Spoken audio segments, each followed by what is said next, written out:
Taylor of Orleans, Mass. Content chapter page, introduction. 4i, the schooner Pennsylvania, first trip, 1850. 5i, Sea Yarn Stealer Gopher Cap Cod Sea, captain by Joshua Capt. Illustration capped. Joshua N. Taylor, 1915 Sea Yarns, or the log of a Cape Cod Sea captain by Joshua Capt. And Last Voyage and Wreck of the Otago, 1867 v. Voyage of the Barque George, Kemp. The Baboon Story, 31 VA. Voyage on the ship Littleton, 32 An Adventure with Sea Lions. 36 A Race to New York. 37X Voyage on the barque Seabird, Boston to Cape Town and return. 12 EA The Cruise of the yacht Charma, or 15 Canterbury, New Zealand and South Sea Cruises. 17 AV Cruise on the clipper ship Blue Jacket. 19 V The American barque Otago. 20 Vi Adventure on the ship Dexter with a Negro cook. Voyages on the brig J. Owen, for one, the value of a good mother. 46 Copyright applied for. Illustration E pluribus. Introduction. The golden age of the American merchant marine has gone, and the old-time ships have passed away. Their bones lie on the ocean's bottom, on foreign reefs of islands, far away, on the rocky ledges off Cape Horn, or are serving an inglorious fate as coal barges. In our great Civil War, many were destroyed by the Alabama or other privateers. Their old-time commanders and owners are also gone from the stage of action. The old-time Yankee skipper was an important factor in placing the American flag in every known port of the world and improving the commercial superiority of its men and ships. Those times are now long past and remain in our minds as remembrances only of a day when American ships and American men were supreme in the maritime world. The schooner Pennsylvania. My first voyage at sea was on March 25th, 1850. But if you will travel downtown to Old Cape Cod, you will still find a few of them left. The neat, clean white houses, giving proof of the fact that they are yet on deck and keeping things shipshape. The early training of these men was, for the most part, received on the fishermen that went to the Grand Banks, from which they graduated into the service of the merchant marine. These little sea yarns are true stories from chapters in my own life, given to my readers as little experiences of a sailor of the old school. I started out as a big fat boy of 8 years and 8 months to the cooking on board the schooner Pennsylvania, Captain Tracy Kenny as skipper. We left home at 8 in the morning, loading our bed sacks and bedding onto a team belonging to a man by name of Daniel Higgins, who carried the goods to Suet Creek, West Dennis, Mass. Nevertheless, I was destined to get the first baptism of old ocean aboard of her, learn some hard lessons, and acquire a love of salt water that would never be lost. It was a fine morning, and with the crew I trudged along until at 12 we reached the old schooner, which had been hauled up for the winter. The tide was out, and she lay on her broadside, looking for all the world like an abandoned old hulk. The sea has ever been and ever will be a wondrous magnet to many men. Our bedding and earthly goods were put on board, and we proceeded to make things as comfortable as possible.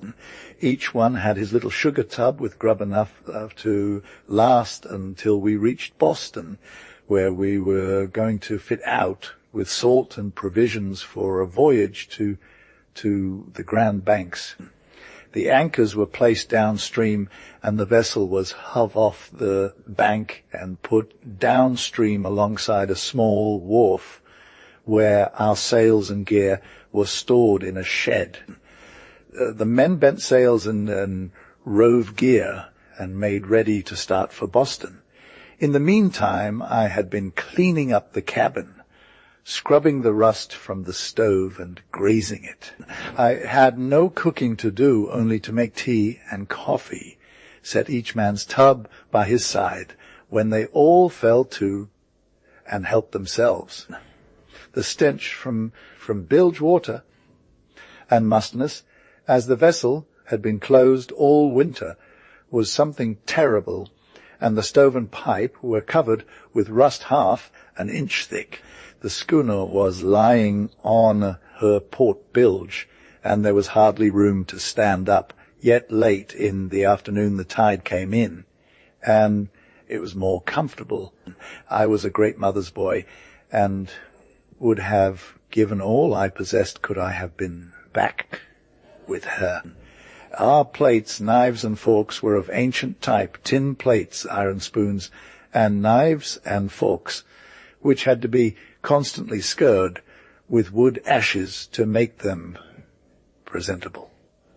Salt water had to be used for dish water, and one can imagine how my dish clothes looked washed with salt water soap.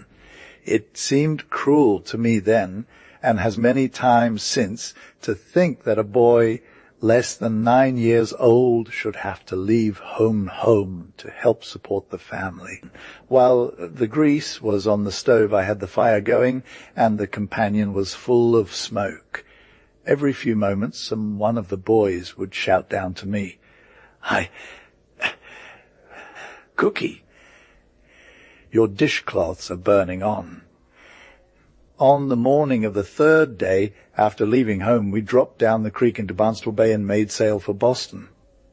Oh, wasn't I homesick? But I was glad to help out all I could, and the call of the deep blue sea was hard to resist.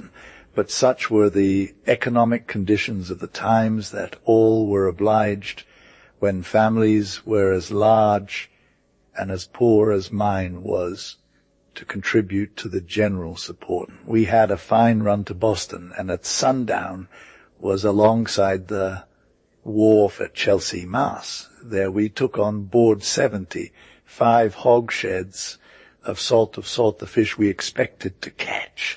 How often had I listened to tales of foreign lands, of smart skippers and big ships, and at last my chance had come.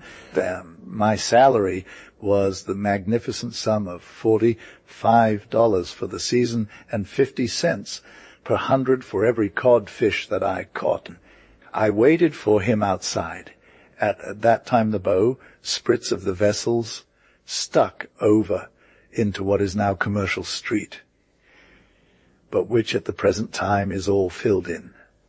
This was my first trip away from home, and I stood staring with open mouth at the sights. We also used the molasses to sweeten our coffee with, as sugar was too costly at that time to feed fishermen. One afternoon I strode up to Commercial Street with one of the men, who went to a ship chandler's shop to get his fit out of lines and hooks and other little things he wanted for the trip. At last I commenced to look for my friend, a man named Long, but he had evidently forgotten me and gone back to the schooner. The rush and roar of the great city confused and frightened me, and I was scared half out of my wits. After this was on, we pulled the old craft over to Boston and took in our provisions for the trip. They consisted of barrels of salt pork, beef, a barrel of beans, half a barrel of rice, 5 barrels of flour and cornmeal, and a big barrel of molasses to make sweet cake with, as this was a great treat to the fishermen. At supper 9 days out of 10 while on the Grand Banks. I had forgotten the name of the schooner, and when about in despair and ready to give up, I saw a man from Orleans that I knew, a Captain John Gould, and in pitiful tones I told him I was lost. How he laughed, and pointing over his shoulder, he said, "There is your old wash-tub, bub. You ought to pick her out of 10,000. And went along, roaring as he went. It consisted of boiled potatoes, with fat salt pork scraps, biscuits, and chocolate. They ate all of my cream of tartar biscuits, and I had to be content with hard bread for my supper. And years after, when I thought of that old schooner with the Dutch bows, I have laughed too, though to me at that time she was a great ship. Back on board, I started to cook my supper for the now hungry crew. And I certainly was sick. I asked the men to throw me overboard. I was so miserable. But they only laughed and made fun of me. However, I naturally was looking for compliments on those biscuits, but all I got was a sharp growl from the captain, who asked me if I had washed my hands before I had made them. We soon had our stores on board, but were detained in Boston for a few days by a heavy storm with northeast gales. It snowed very heavily, and it was the 3rd of April before we at last made sail and sailed down the channel with a light wind blowing from the westward. When off Boston Light, it began to be very rough, with a heavy ground swell, and it was here that I, for the first and only time, and during my entire sea life, was seasick. Some said, "Oh, Cookie, take a piece of raw pork and tie it to a string, swallow it and haul it up and down. It's a sure cure." Mr. Samuel Sherman, who was mate, now came down and drove away my tormentors. He was very kind to me, and I never forgot it. He got the dinner for me and cleared it away, and as we got further down the bay, the water got smoother, and before we anchored inside Billingsgate Island, at Orleans I was quite myself again. Early that evening I was home again with my folks, and I had wonderful tales to tell of Boston and of the things I had seen on the trip.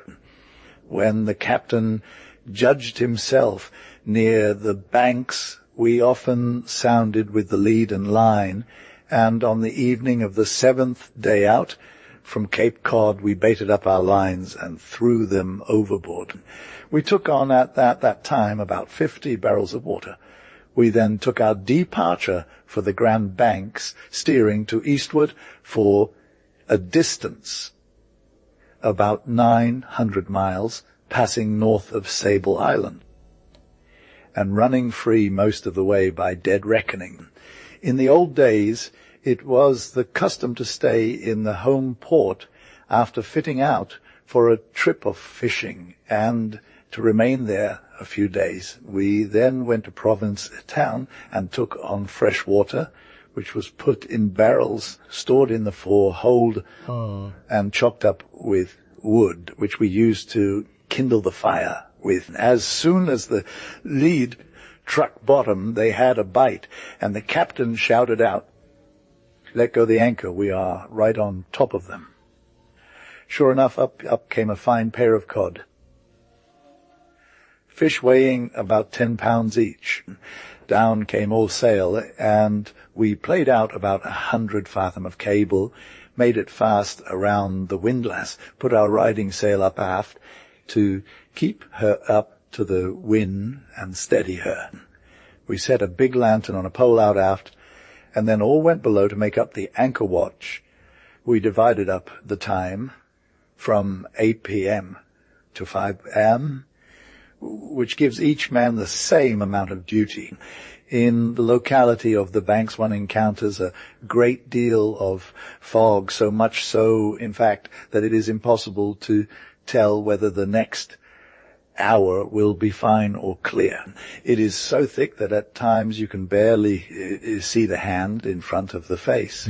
And strict orders were given to keep a sharp lookout for sailing ships and especially for steamers. However, In those days, sailing ships were in the great majority, and trade from all ports of the States were bound eastward. And many were those we saw on the banks. Each line had a rig for 2 hooks, and each man tended 2 lines. In the deck space between each man was a large deck, kid or box, which was made stationary and had a partition on the inside to separate the fish that each man caught. So in foggy weather, we kept the foghorn going all the time, and Old Man always slept with one eye open. On the next morning, the deck watch was called as the fish had commenced to bite in good shape, and 5 men were heaving them as fast as they could haul them in. One man throated, got and took out the cod tongues, placed them on the dressing table for the splitter, who took out the back bones and threw the fish into a tub to wash out the blood.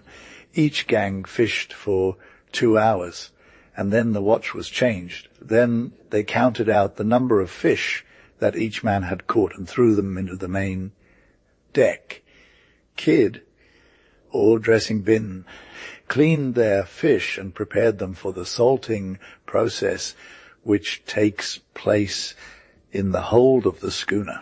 It was the cook's job to pitch the fish down the hatch, way to the salter in the hold below. The salter was a man well adapted to see that the fish were properly salted and stowed away. And so it goes on day in and day out. Fish for 2 hours and then change. The fish usually stop biting as soon as the sun goes down, and after supper is over, the captain opens his log book and records the tally of each man's catch that day. The whole crew were on the same footing and did practically what they pleased and gave suggestions and advices as freely as they wished. Samuel Sherman was high liner and had held the record for years and was called second hand, a position corresponding with that of a mate and next to the captain in command. The old-time fisherman carried no mate, all authority vesting in the skipper or captain. Cookie usually turns out about 2:30 a.m., makes his fire, puts his biscuit in the oven, makes 2 gallons of coffee, and calls all hands at 3:45 for breakfast. The crew tumble out, clothing all on except coat, hat, and boots, and how they could eat. At the end of the voyage, this shows the standing of each man, and the one who catches the most fish is called high liner, and is considered a valuable man, and is much sought after by the owners who wish to re-ship the man for another season. It often happens that a man may be a first-class sailor, but has not acquired the knack of hooking a fish, and for such a poor fellow the chances of his getting on a crack fishing schooner were small. On our boat, mister, and then for the fish again. On Sunday we did no fishing, had breakfast at 7 a.m. and spent the day in cleaning up and lying around. We used to make about 300 duff nuts for our Sunday morning breakfast. And it was here that my good friend, Mr. Sherman, came to my rescue and helped me out with the work. He was certainly one true Christian gentleman, a good and kind man.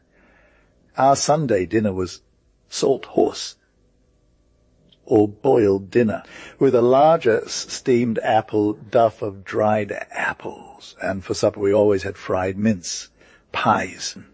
His favorite songs were A Soldier for Jesus, and Loave and Serve the Lord. I used to snicker, as the captain had no teeth to speak of, and his voice was very flat and lispy. The name of Lord always sounded like lard. I tell you, we lived high. Our captain was a very pious man. He was called by those who knew him well a summer Christian and a winter devil. On Sunday morning, or he always prayed and read a chapter from the Bible and sang his favorite hymns. I often had my ears boxed when the men would say, "Cookie," sing like Captain, and I would put in earnest. We lay here a week, averaging 500 to 600 daily. One morning early, 2 sails hove in sight, the first seen since we anchored, except some large ships to the north of us. We played out our cable, put a large buoy on the end, and stood off to the south about 2 miles, threw it overboard, returned, and picked up our moorings again, and commenced fishing again. Along in May, fishing slacked up. I suppose the school had all been caught up. Then the captain would cuff me and say, "You sassy thing, I will report you to your mother when we get home." They both belonged to the same church, but I had no reason to fear on that score, as my mother was an earnest and devout Christian, always self-sacrificing, and loved by all who knew her, ever ready and willing to help, see good in everything. Fishing continued good for several days, and no vessel in sight. We were catching from 1,200 to 1,800 each day and running a fair-sized fish until we were obliged to get under way in order to heave overboard our gari cod heads and entrails, as our gari kids were full, and to heave it where we lay would spoil our fishing, as the fish would be gari sick, as fishermen call it. Well, we were surprised to see that the schooners were from our own town, Orleans, one Carnarvon Smith in the old schooner Lapwing, and Captain William Sherman in the schooner Stromboli. Lo and behold, no sooner was our lead overboard when we had fish on fore and aft at the same time. The cap jumped up and down like mad, calling out to let go the anchor. They were surprised to find that we had nearly half our catch and felt pretty down in the mouth, for they had in all only 100 quintals, while we had about 400 quintals. The captain came on board, and we exchanged news, and then anchored about half a mile either side of us. They met with no success, however, so only remained there a few days, when we all hove up and started for the Virgin Rock Ground to the northeast, about 100 miles from our old berth. And I think all the crew were glad to get away, for our hands were sore and badly swollen from handling salt and gurry. When our distance was run up, we hauled up jib and eased off foresheet and hove lines over in about 40 fathoms of water. In my spare time, it was my duty to help him in the hold, where he was at work, salting the fish. To bother me, he would say, about the 1st of October.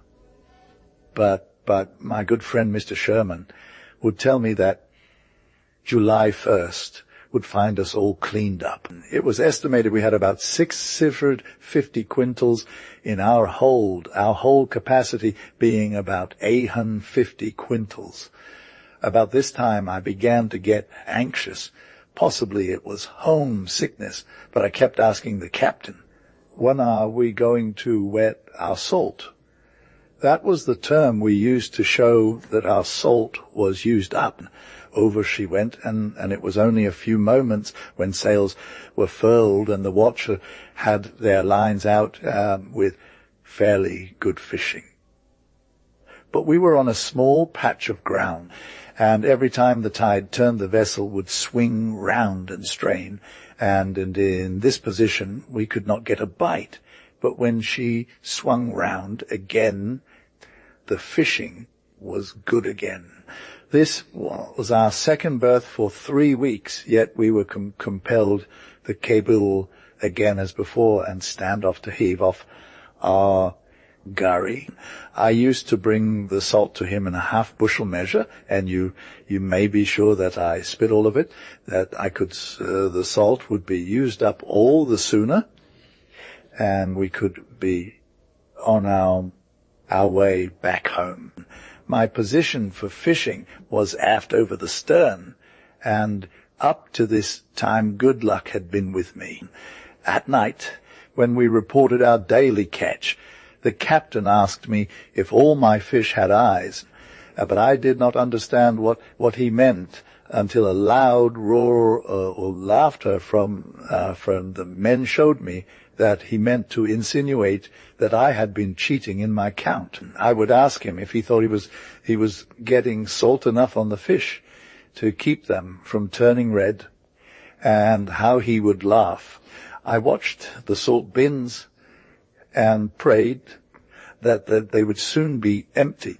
And between cooking and fishing, it was a busy time for me. And up to this time, I had caught over 1,200 head of fish, which meant some extra money for me, as I was to get 50 cents, 100 for all the fish that I caught.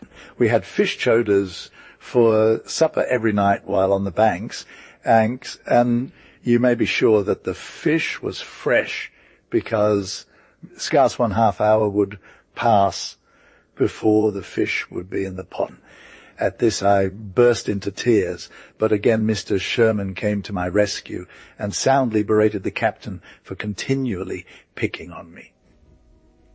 After this my cooking was praised up by the captain, and he let me alone. As Miss Sherman was a man whose words carried much weight, I asked one of the crew about how much rice to use, and he told me to use at least 2 quarts, which he thought would be plenty. And you may be sure it was.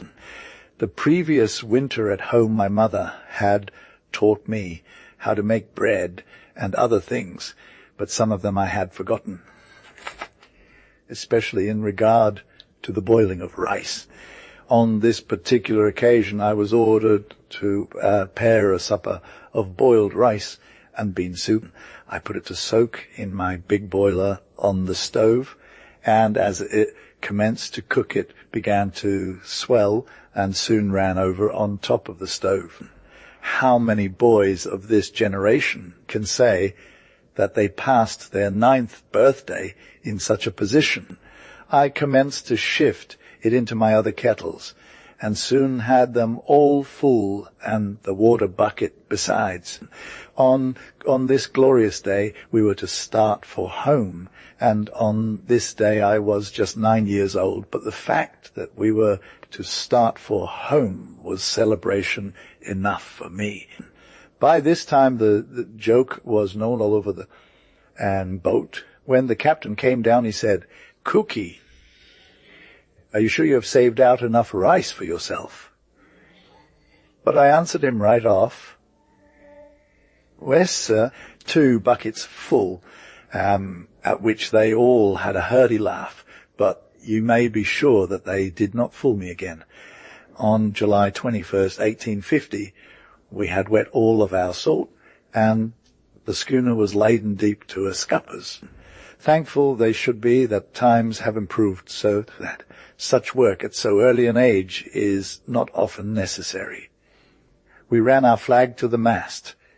Head hauled down the trysail and bent on the main sail and began to heave in the anchor cable. The captain, with a big pair of mittens on, tends the cable as it comes in around the windlass, and the cook takes in the slack and coils it down around the fore hatch.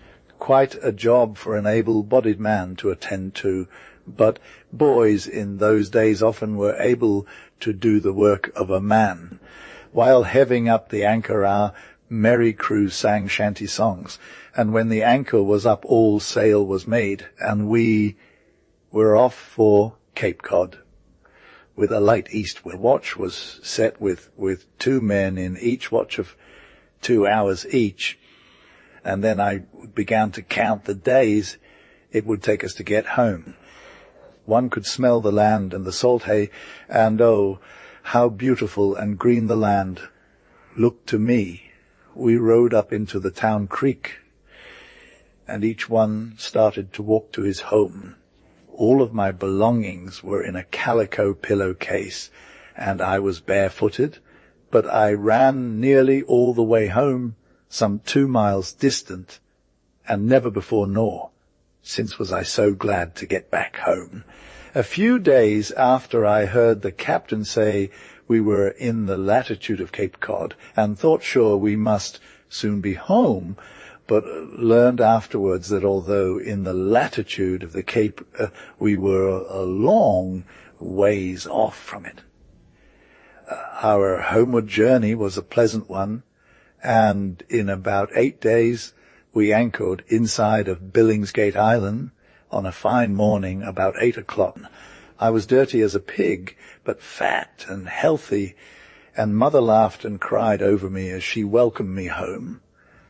She brought out the big wash tub and scrubbed me from head to foot, and when a clean suit was put on I hardly knew myself. We made a stay of 3 days and then took the schooner to Beverly, Mass, where we washed our fish out at a wharf owned by a mister. However, I never liked him and told Mother that never again would I sail under him as cook. Years have passed on, and all my old shipmates who were with me on this, my first experience at sea, have answered the roll call, Crowell, and prepared the fish for the flakes to have them properly dried. We then made ready for the fish grounds in Cape Cod Bay to finish out the number of days required in order to get our bounty money, which was offered by the state.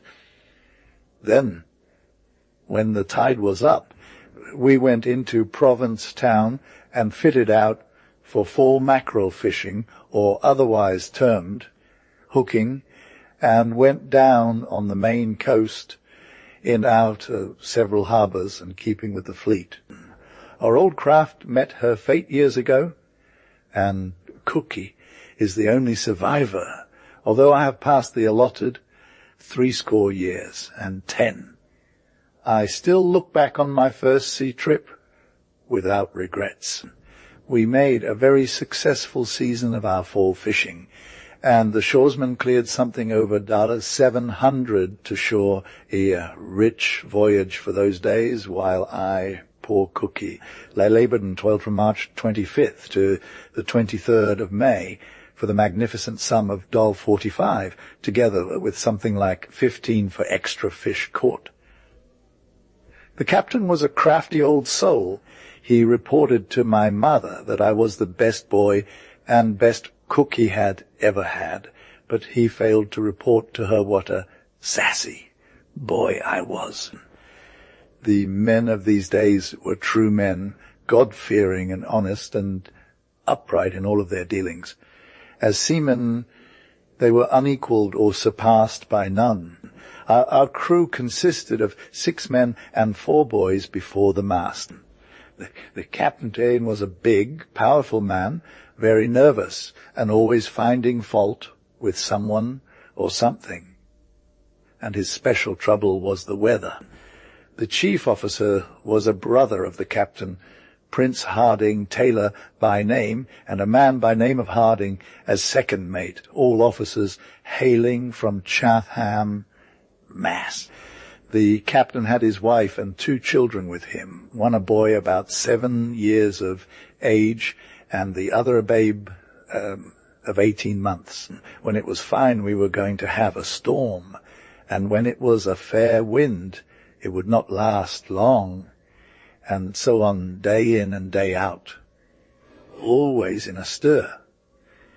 Now the captain happened to be a cousin of mine, and was always pleasant with me, and would often come and chat with me, while I had a trick at the wheel.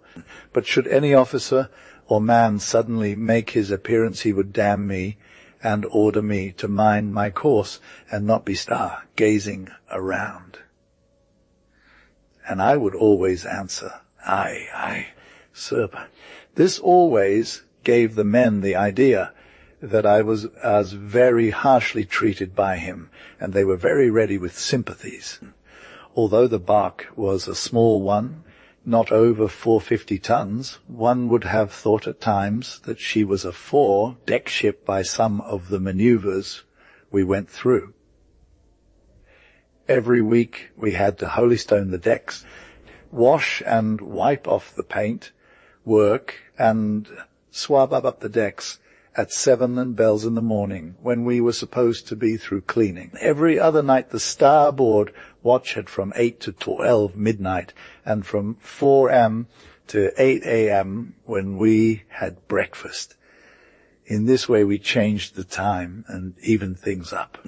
The training school of the Grand Banks fishermen was a rough and hard one, but most of the famous American sea captains were apprentices in that school that made it possible for the American flag to be seen in every port of the commercial world, and for the term Yankee skipper to be used in a sense of praise and commendation.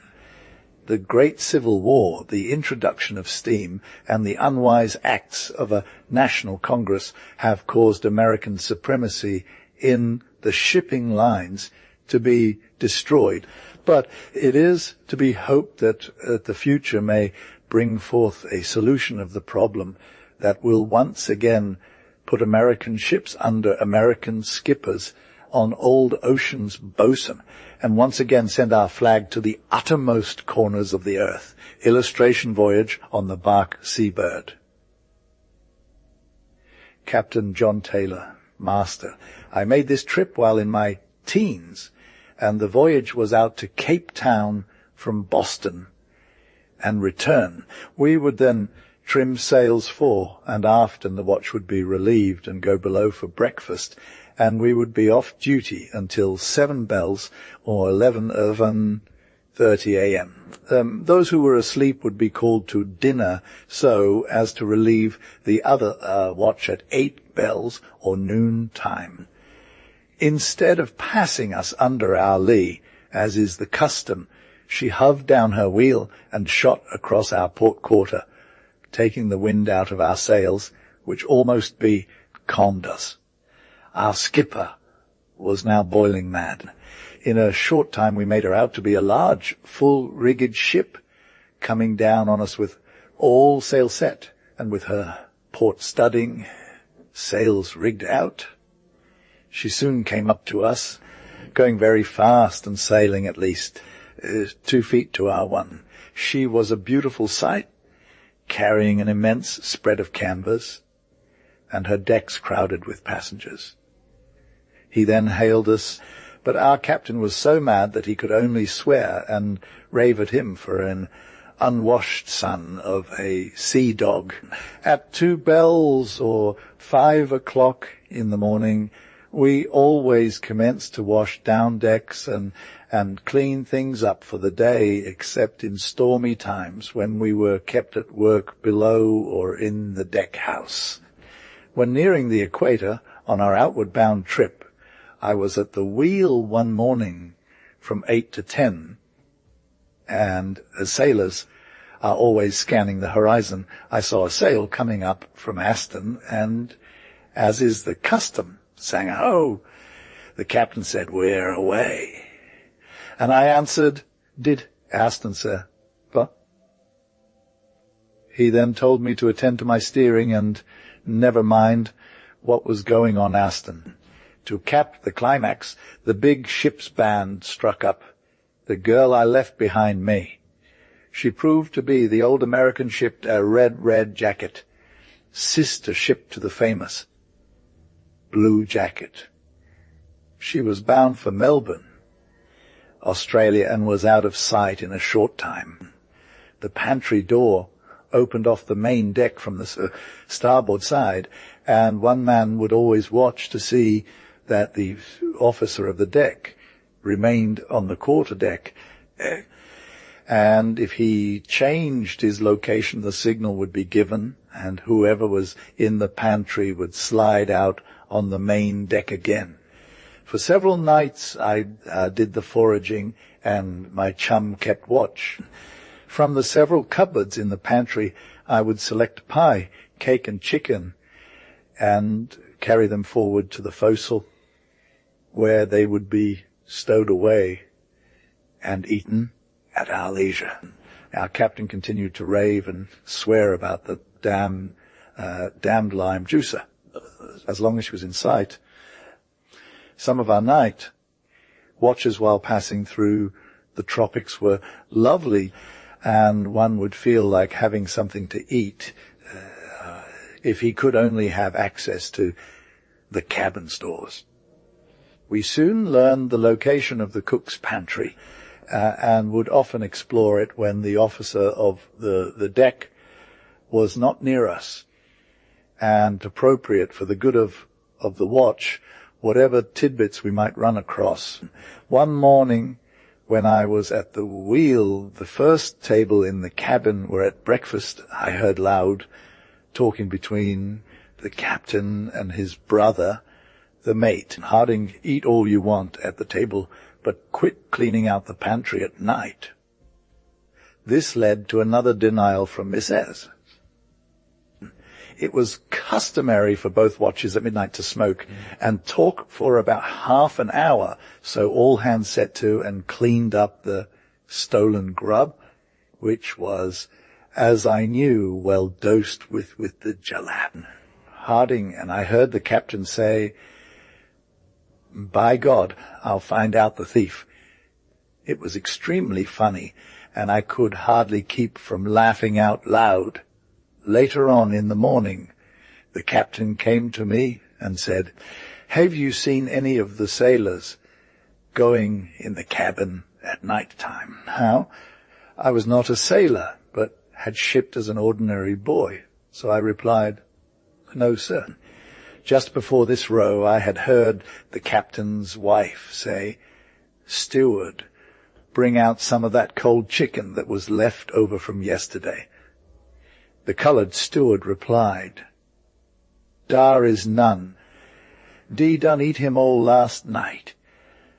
This led the captain to say to his brother, "Eat all you want at the table, but don't be lunching at all hours aboard this ship, and there is no need of you eating in the night watch anyway." The conversation became heated, and as the wheel was near the cabin door, I could hear the mate say, "I don't eat in the night time, and you need not accuse me of being a thief." After a while, they cooled down, and when the second mate came to breakfast, the captain said to him, "I did not eat any, as I told them I had eaten all I wanted, but I made up my mind that there would be a windstorm by daylight."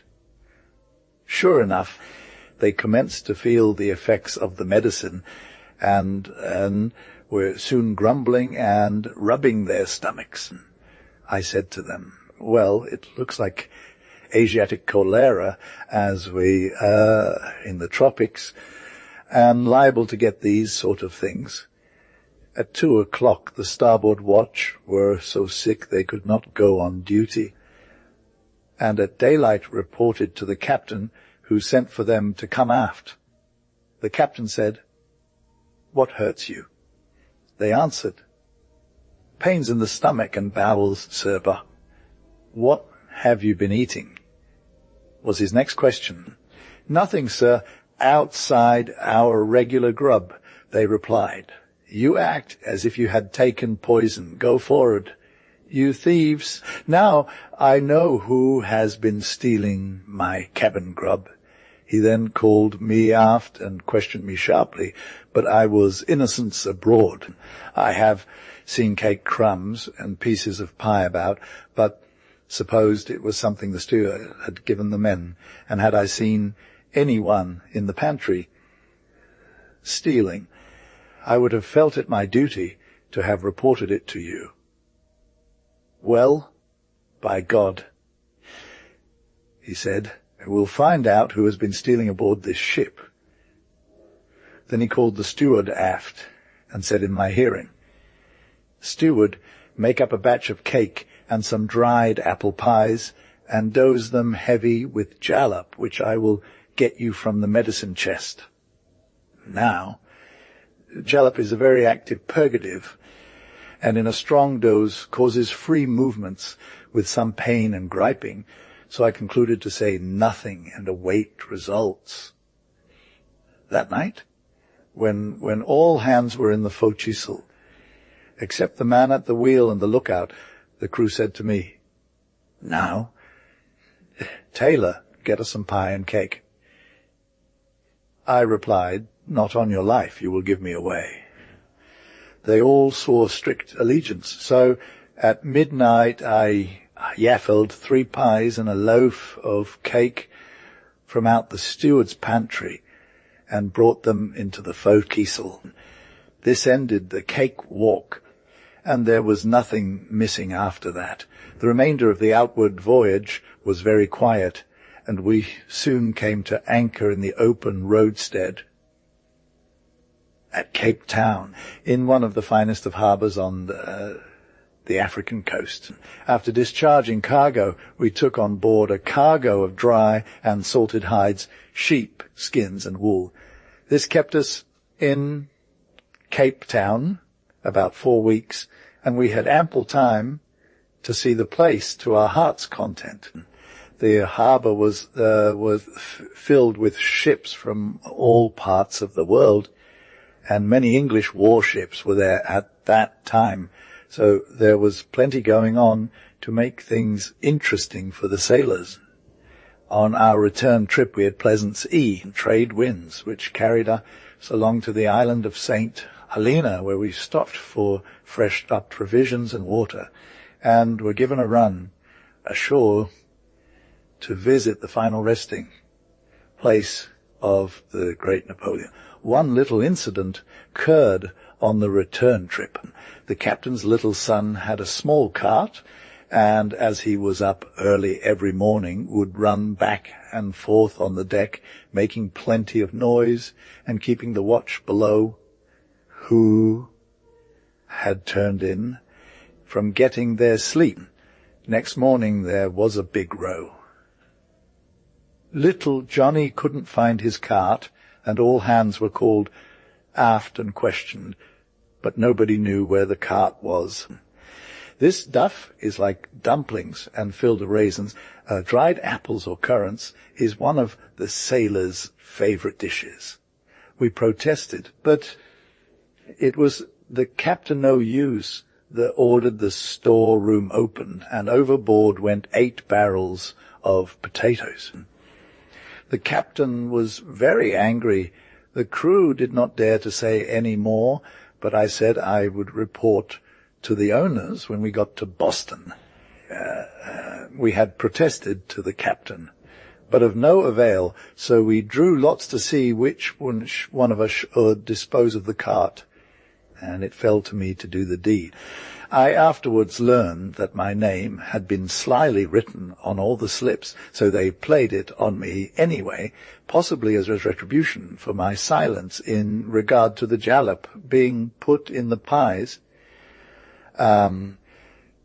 which they in some way seemed to attribute to me, although nothing had been said about it. One very dark night I crept forward to the top gallant forecastle with the cart, and overboard she went. The captain seemed very suspicious of me, probably my guilty conscience, and said, "Now, look here, do you know where that cart is?" Now, the cart by this time was many miles astern of us, so I said, "I couldn't tell the place that cart was in if you gave me $100. The captain was very angry and ordered the steward to cut out the duff and potatoes and to give us the duff twice a week instead of twice a day, as he had been doing. He grabbed me by the neck and slatted me around until I thought a stone crusher had run over me. He was so angry and told me to pack up my bag and get ashore. You may be sure I did, and made for the office of the owner, who was my cousin, and told them the whole story. They all roared with laughter, for the captain was well known for his quick temper. By good luck, we made a rapid run to Boston, and I was detained as shipkeeper. One day, the captain said to me, "Now, Joshua, tell me who over that cart."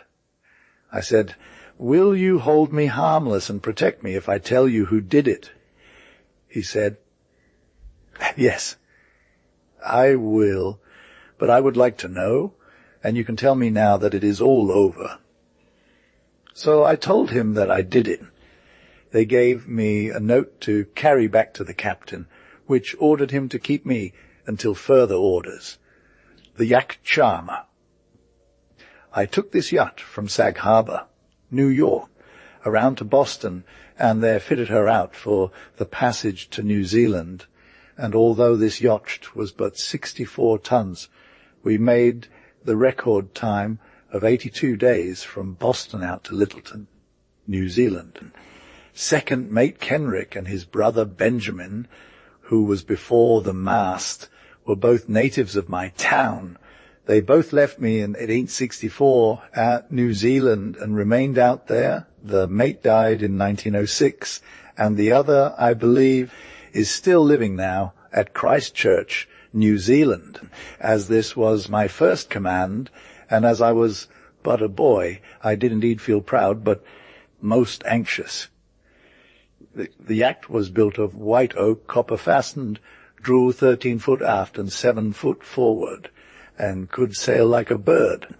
After we reached New Zealand, the yacht was put under the British flag and her name changed to the Canterbury on account of the Civil War, which was then raging in the States. The Confederate privateers had destroyed so much of our shipping that it was necessary to do this if one wished to save his ship from destruction in case he should be overhauled by one of these licensed pirates. My crew consisted of 3 men before the mast, a Negro cook and 2 mates. It was a bitter cold day in December in the early 60s when we cast off our lines from Commercial Wharf, Boston, and started on this long journey of 16,000 miles across several oceans where beautiful trade winds blow and where the home reach is a long stretch of 7,000 miles as in the Southern Sea, where in latitude 50 south one runs his eastern longitude down. Bight reach, we mean the nautical term which means to sail directly on one's course with the wind forward of the beam, usually with the sheets eased off. In these regions, strong gales prevail for 10 months in the year from N, west to west, and as ships are seldom seen in these southern latitudes, it makes the passage seem long and dreary. The wonderful bird called the hall batross makes these regions its home and is ever on the wing, a monarch of the air. We also saw thousands of penguins, sometimes called the great auk, and one time when we were obliged to heave to on account of the heavy south-east gale, thousands of them rose up from the ocean and covered the water as far as the eye could reach. The king penguin has a yellow, heart-shaped breast, and while the feathers are short and thick, they are very beautiful. Our nearest land was then 2,000 miles away, so they must have had a long swim, as they can fly but a short distance, having but short flipper-like wings which are used almost wholly for swimming. Humboldt, the great naturalist, in his early travels, states that he has seen these birds 3,000 miles from their breeding place. We crossed the equator in 18 days out from Boston. We're in the same longitude of the Cape of the Good Hope in 40 days and dropped anchor in New Zealand in 82 days. This was a remarkable trip for a small craft to cover 16,000 miles in that time. My brother, Captain James P. Taylor, sailed from Boston 60 days before we did and was 145 days in making the passage. And 135 days was considered a good passage from European ports. Roke for nearly 80 days before he got by this point, being detained by a strong N. West current which runs from 4 to 5 miles an hour. The cause of my brother's lengthy trip was due to the fact that he got so far to Clearwood, as sailors say in crossing the equator, that he was obliged to beat about Cape Set. Such conditions are one of the chief causes of profanity in seafaring men. I had discharged my out cargo, which consisted mostly of Yankee notions, brooms, buckets, wheelbarrows, wash tubs at 7. And Curtis, the agent, had arranged to send me to Hobart Town for a load of potatoes. Here they employed the convicts in opening up the country and building roads. A failure of the potato crop had sent the price up to 6 and 8 pence a pound, and there was a good chance for a large profit. Hobart Town was about 1,400 miles across from Littleton, and we made the trip without any trouble. This place was first settled by the English, and after they abandoned Bodie Bay as a penal station, they moved the prisoners over to Hobart Town. Many of these men had been exiled from England for what seemed to me to be trivial offences, such as petty larceny, begging and drunkenness. One of the convicts I met had received 10 years for stealing a penny loaf of bread, and after serving most of his time had been shot in the right leg by the guard in attempting to escape. I shall never forget One-Leg George, and his experiences as a proof that, though man may fall, he will rise again. With our little craft loaded with potatoes in sacks, we left the wharf late one evening, dropped down the bay and out into the ocean. After suffering for a long time, he was obliged to have it amputated, and after a long time he became one of the leading ticket of leave men in the place, and went by the name of One-Leg George. He built one of the finest hotels in Hobart, especially for the seafaring men, and kept the place and surrounding gardens in beautiful condition. The ensuing 4 days and nights will never be forgotten by me or by those who were with me at that time. All of his help were ex-convicts who had been sent out for minor offences, many of them being mere boys, but under the care of One-Leg George had become good citizens again, and were now making clean records for themselves and a new colony for old England. The executive ability of this man was remarkable. He had a most pleasing personality and was well liked by all the captains who made his place their headquarters. Our decks were constantly filled with water and heavily laden, as she was. It seemed as if she would founder. It blew a terrific gale. The sail we could carry was the bonnet out of the small square sail we carried. We put 2 reefs in this, and when the yard was hoisted, it served to steady her and keep the sea from flooding us from behind. Not one wink of sleep did I get for over 70 hours. The storm was so fierce, and we reached Littleton Heads in 6 days, beating the steamer by 2 days. In beating up the harbour, I passed a ship which I at once recognized as my brother's, so we dropped anchor near by furled sails and went alongside of him in my small boat. The deck officer gruffly hailed us and demanded to know our business. And when I explained to him that I was the captain's brother, he said they had just arrived a few hours ago, and the captain was below and asleep. I stepped in the cabin and woke him up, and there was great rejoicing. Have you just arrived from Boston? I never thought your yacht would stand the trip, and had made up my mind you had gone to the bottom of old ocean. When I told him that we had made the trip out from Boston in 82 days and had already been to Tasmania and returned, he laughed and said, "That is a pretty good yarn for Robinson Crusoe to tell." But I finally persuaded him that the so-called yarn was true, and you may be sure he was pleased. I really had no right to do this, as my yacht was under the British flag, but no one offered to molest it. When we were in line, the starting gun was fired, and we were off. He was some 12 years older than myself, and was as capable a commander as ever trod a ship's quarter deck, being an expert navigator and handler of ships.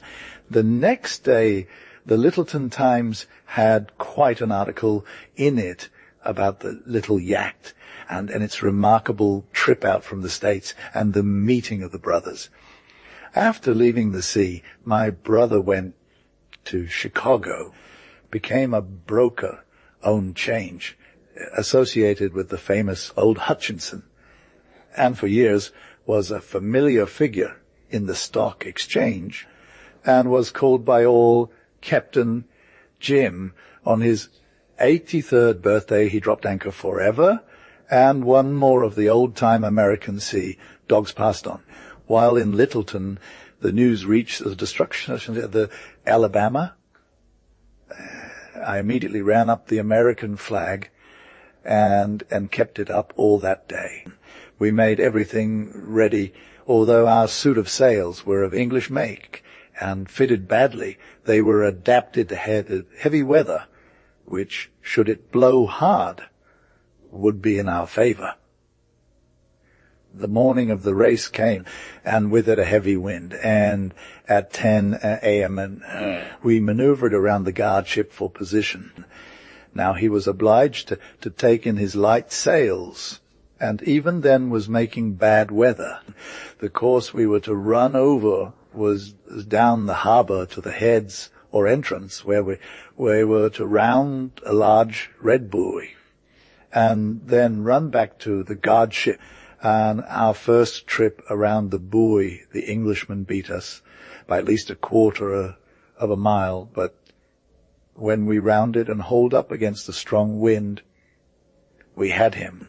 These conditions were just what I had been praying for, and on our second tack we crossed his bows about a half-mile to windward, and I ordered a broom to be sent aloft and fastened there. This news created great excitement in New Zealand, as it practically was a forerunner of the downfall of the so-called Southern Confederacy and the re-establishment of the Union. The yacht Canterbury continued. We made several trips in the yacht to different ports in the South Sea Islands and to south ports in Van Diemen's Land, trading and carrying passengers as the opportunity presented itself. We now had an interesting experience, as we had entered her in the cup race, which was held in the middle island of New Zealand. And as one of the events in that locality, we were to race against the English male ketch, Sylph. She was a crack yacht, having been used in carrying the males to the different islands, and up to this time had never been beaten in a race.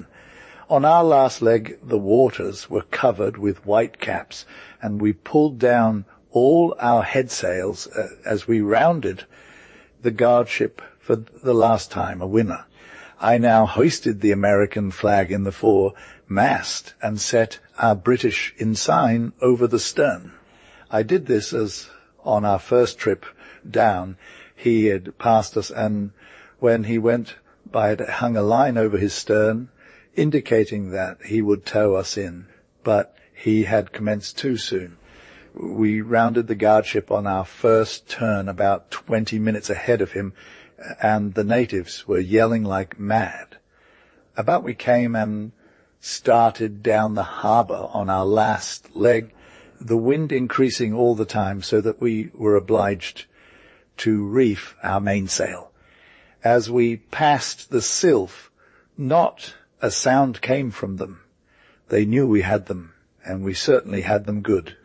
That evening at the hotel ashore, we were presented with the cup and a flag, a large crowd being present, and dancing and singing being the order of the night. I was invited to spend that night ashore with one of my owners at Christchurch, a little village across the mountains and in the valley of Heathcote. This was a little cheeky, as I was sailing under the British flag, and the United States were not that at time any too popular. The weather was so rough that the Sylph came in with her top mast and jib, boom, both gone, and with a crestfallen man as her captain. For it was the first race he had ever lost, and we had beaten him by 55 minutes, corrected time. When the race had started, the betting was 3-1 against us, and the captain of the Sylph had himself bet £200 sterling that he would win. As it was blowing very hard at the time, and as the mate was the only man on board the yacht, I reluctantly accepted, but felt very uneasy about my vessel. During the night, the wind blew a hurricane, and at 5 a.m. I started back to the port. My host had loaned me a saddle horse to cross the mountain with, and when I reached to the top and looked down the river, a sad sight met my eyes. The yacht had broken adrift and was alongside of an English brig with her foresail partly hoisted, but it was of no avail. Before I could get a boat to put me aboard, she commenced to move down the harbour. Then I knew the mate was drunk. We pulled and waved, and she finally came up into the wind and headed for the south side of the harbour. I boarded a ship, the British Empire, whose captain was a friend of mine, and he gave me a long boat and crew and small hawser, and we crossed over to head the schooner off, shouting to the mate to drop the anchor and ease off his sheet. We pulled alongside just as he hoved the wheel down, and drifting on the rocks, we dropped anchor, but too late, for in 20 minutes her keel was out, masts gone, and she was bottom up in the surf on the rocks. Thus ended the life of the Yankee yacht Charma, or Canterbury, as she was rechristened under the British flag. It was a sad day for me, as I had spent nearly 2 years on her, making many record trips and paying for her several times over. During my voyages among these islands, I met many of the native Maori or Aboriginal Indians, and had much to do with them in my trading. They are a Polynesian people with some Melanesian mixture. They are of vigorous and athletic frame, tall stature, and pleasing features, and are among the bravest and most warlike of men. They were great wood carvers, and had the art of tattooing down to a science. Formerly inveterate cannibals, they are now civilized citizens. The English had many hard fights with them, but they were finally overpowered, the skirmishing lasting up to 1875. They raised many cattle and sheep, and many of them went in whaling ships. The islands of New Zealand are among the most valuable of the British possessions, and immensely wealthy in natural resources. But fate had decided otherwise for me. Captain White of the clipper ship Blue Jacket called for me at the hotel one morning and offered me the berth of sailing master on the Blue Jacket at £25 a month. The gold mines of Otago drew many American adventurers who became very wealthy. I shall never forget those beautiful islands, nor my boyhood experiences there in the old sea days. Cruise on the clipper ship Blue Jacket. Now that the Canterbury was gone, I decided to go to the gold mines of Otago and try my luck as a gold miner. They were short of officers, and as the ship was about loaded and ready to sail for London, I took his offer. We were about 10 days getting things in shape, and early morning we hove up anchor and shaped our course for the long run to Cape Horn. A heavy southwest gale followed us for several days, and running our eastern down, we averaged 20 knots an hour at times, with all sail set. At times our patent log even showed 23 knots an hour. This may seem almost incredible, but the American ship, James Baines, at one time made an equal record. After leaving New Zealand, we had strong west gales, which carried us well east until we rounded Cape Horn and hauled up to Norwood. We had, up to this time, averaged 384 miles a day, beating all records ever made by a sailing ship up to that time. The Blue Jacket was an American-built ship, formerly owned by Isaac Taylor of Boston and built by Robert E. Jackson of East Boston. He told me that he had never taken a top sail off of her while at sea. My watch on deck was from 8 bells in the afternoon to 8 bells at night, and again at 8 bells the next morning for 4 hours more, being relieved by the third officer at mealtime. During that night, I heard the captain tell the chief mate, a Scotchman by name of Craig, not to take any sail off the ship unless he called him on deck. The ship was equipped a powerful steering gear with double wheels, and under ordinary conditions 1 man and a boy could handle her. On her maiden voyage across to Liverpool, she made the trip in 11 days, out of which they were hove to 36 hours to avoid ice on the Grand Banks. She was sold to an English firm, and her owners made a handsome profit. Now they put her on the Australian packet service, carrying mail and passengers, and she sailed and varied 5 days on either outward or inward trips from the 65 days, which was a record passage. My commanding officer was James White, born in Ireland, a man of great ability, who had run away to sea when a boy and had been rapidly promoted. He was a large man, weighing over 200 pounds and standing over 6 feet in height, and when he gave orders, everyone jumped. He is said to have been paid the highest wages of any sea captain sailing out of a European port. We crossed the equator on our 40-sin day out from New Zealand and docked in the East India Docks at London in 63 days, lightning passage. Captain White was a great man to carry all sail, and one incident occurred on this trip which will show some of his characteristics. One night at sundown a stiff gale was blowing, and he ordered me to take in the main top gallant skysail and royals, and these had no apparent effect in reducing her speed. But this night we had 4 men, 2 at each wheel, as a heavy sea was running and the wind was quartering, and even then she would often get away from them and broach.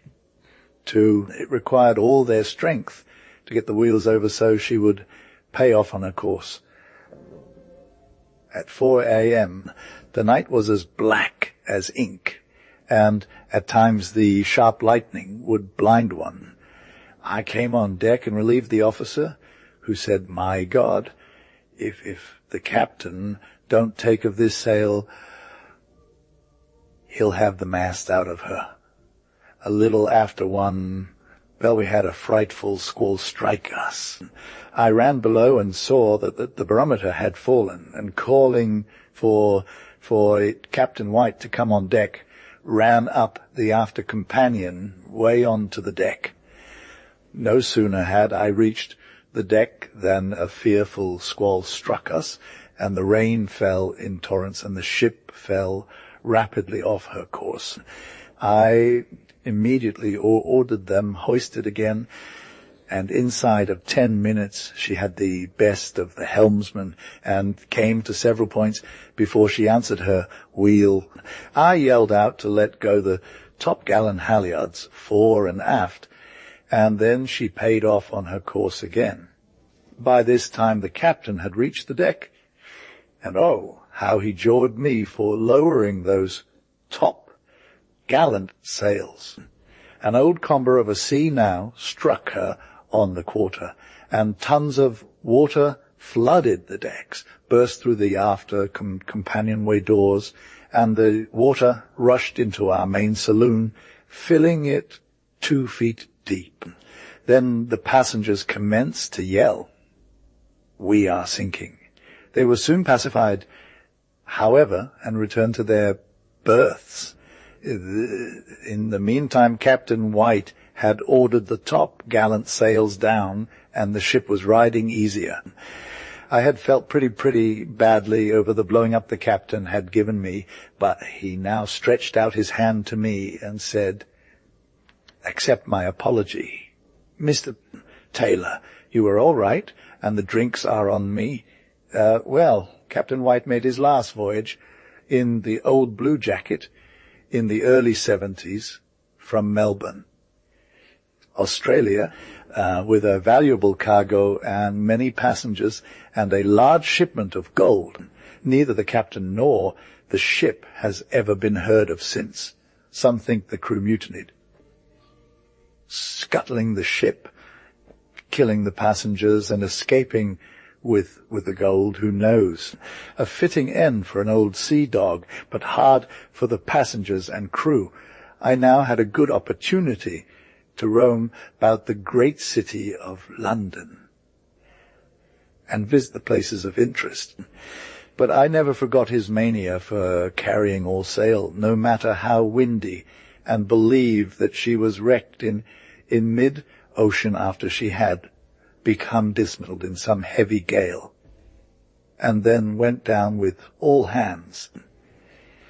The Crystal Palace was that time one of the chief centres of attraction, and thousands were visiting the place. London, and always has been one of the world's greatest centres, and for commerce, crimes, customs and culture has no equal. Other cities that I have visited have had many attractions, but great, dark, gloomy London, with its ever-flowing tide of humanity, always interested me more than any. I now took passage for America on a small Allen Line steamer for Montreal, and came to Boston by rail, putting up at the old Brumfield House, at that time a great place for seafaring men. She was of clipper build, had a carrying capacity of about 1,500 tons, was an able sea boat, and with a breeze of wind that was suitable to her taste would reel off 15 knots easy. On my first voyage as captain of this barque, we sailed from Boston bound for the east coast of Africa via Cape Town, Port Elizabeth, Port Nautical, and other small ports. We had a general cargo with ploughs, hoes, shovels, rakes, and other articles too numerous to mention, which were intended for the Dutch farmers or native Boers. Our voyage out was a pleasant one, making about 58 days to Cape Town and 27 days to the equator.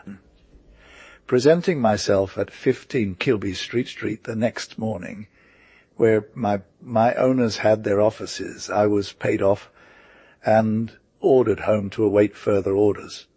As I had been out to New Zealand for several years, you may be sure that I was glad enough to be able to get back to the old homestead once again. Thus ended my little experience on one of the greatest American built sailing ships that was ever launched, and whose sailing records have never been beaten, the American barque Otago. The barque Otago was one of the finest crafts that ever rested a keel on the water. At no time was there more than a wholesale breeze, and nothing special of note took place. With this exception, we never took in a royal until we hove to and came to our anchorage in the beautiful bay or roadstead. On this voyage, 2 degrees south of the equator, we sighted what appeared to be a steamer with fore and aft sails set and bound south. At 11 a.m., we ran close up under his lee and spoke to him. He said he was from Cardiff, Wales, and was bound for the Heathcote River on the middle of New Zealand. He had been 100 days out and had a large lee, bored out to prevent his vessel from making so much lee drift. He was much pleased to see me, and although he had drifted along for 100 days, seemed reconciled to fate and fully expect the trip to take him at least 250 days. He asked me if I would not come aboard, but as we were going 10 miles to his one, I tacked ship and headed about north, eased off head, sheets, and hove main topsail aback. We hove over our Yankee dory, which I always carried, and was soon aboard of him.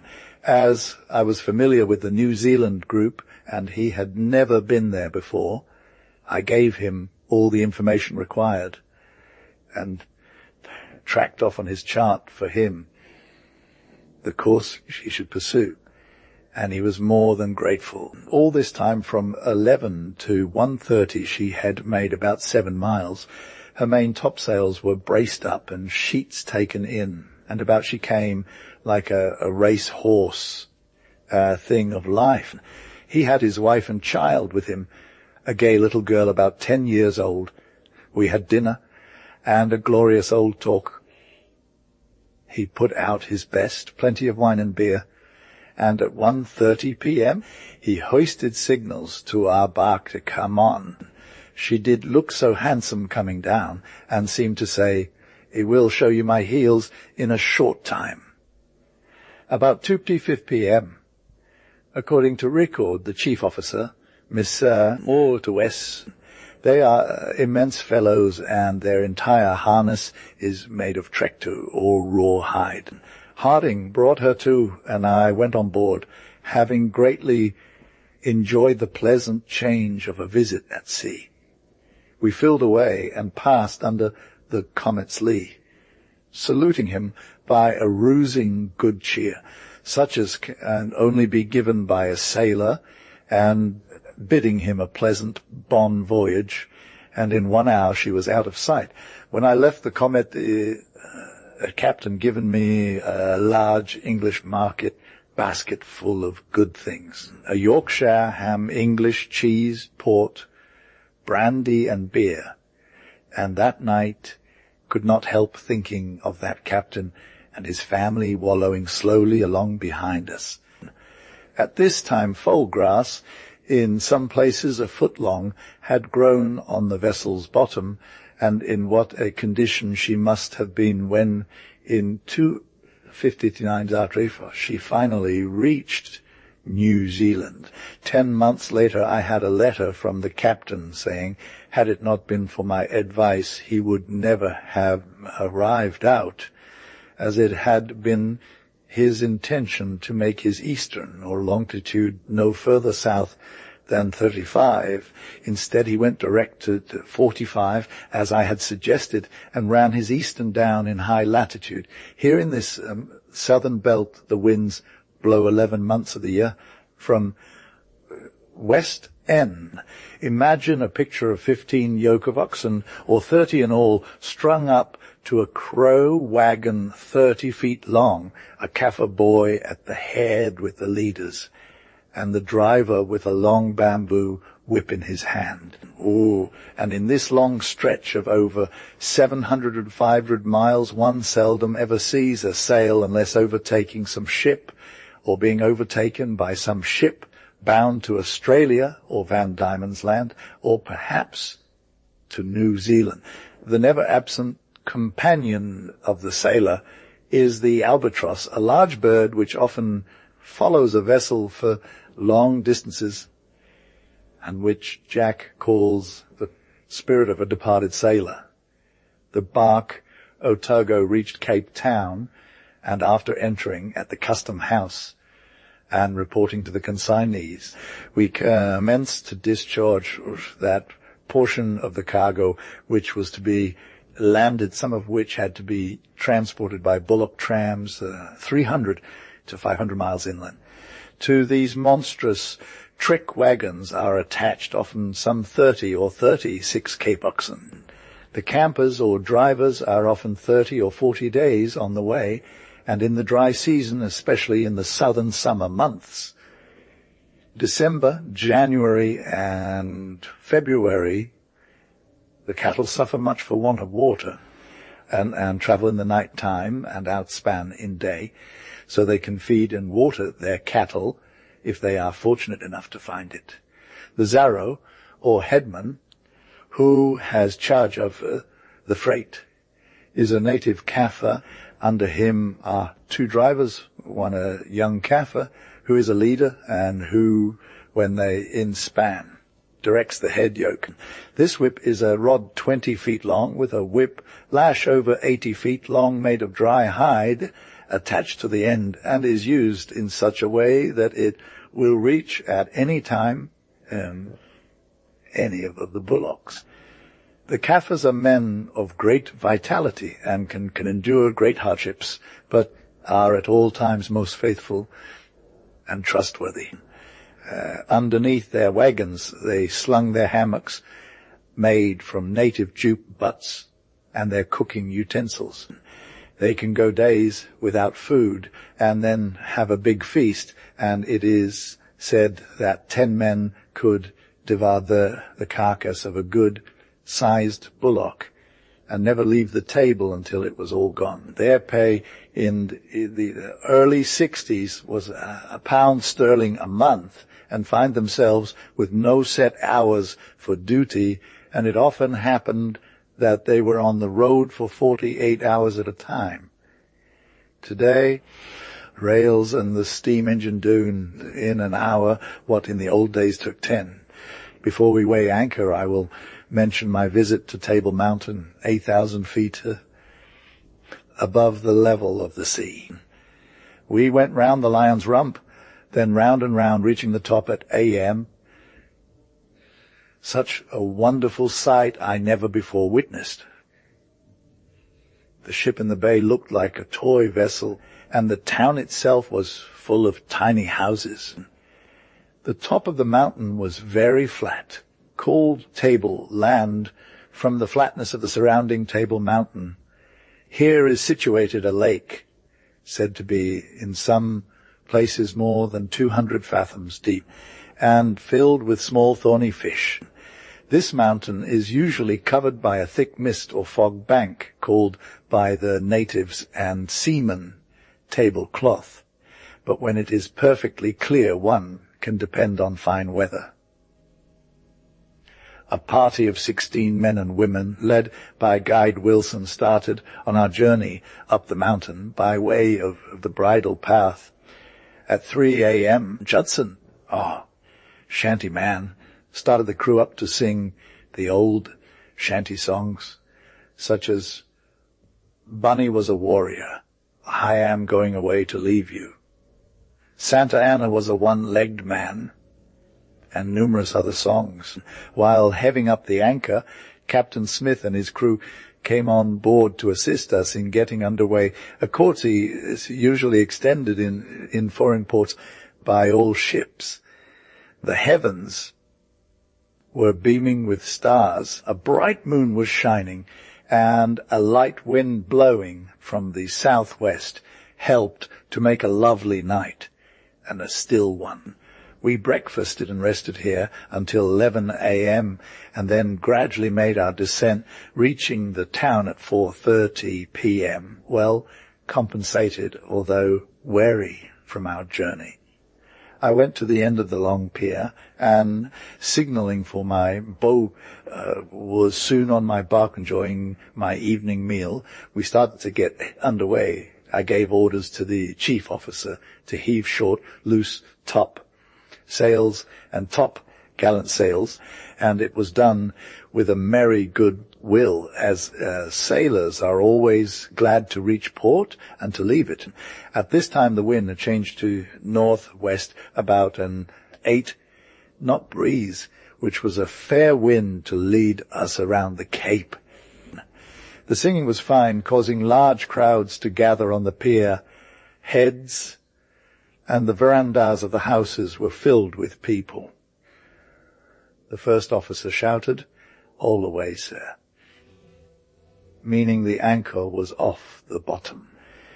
We hoisted jibs and filled away, heading out to the westward, bidding good-bye to Captain Smith, whose boat's crew gave 3 rousing loud cheers for the old Otago, who picked up her skirts and started around the Cape for Algo Bay, about 600 miles away.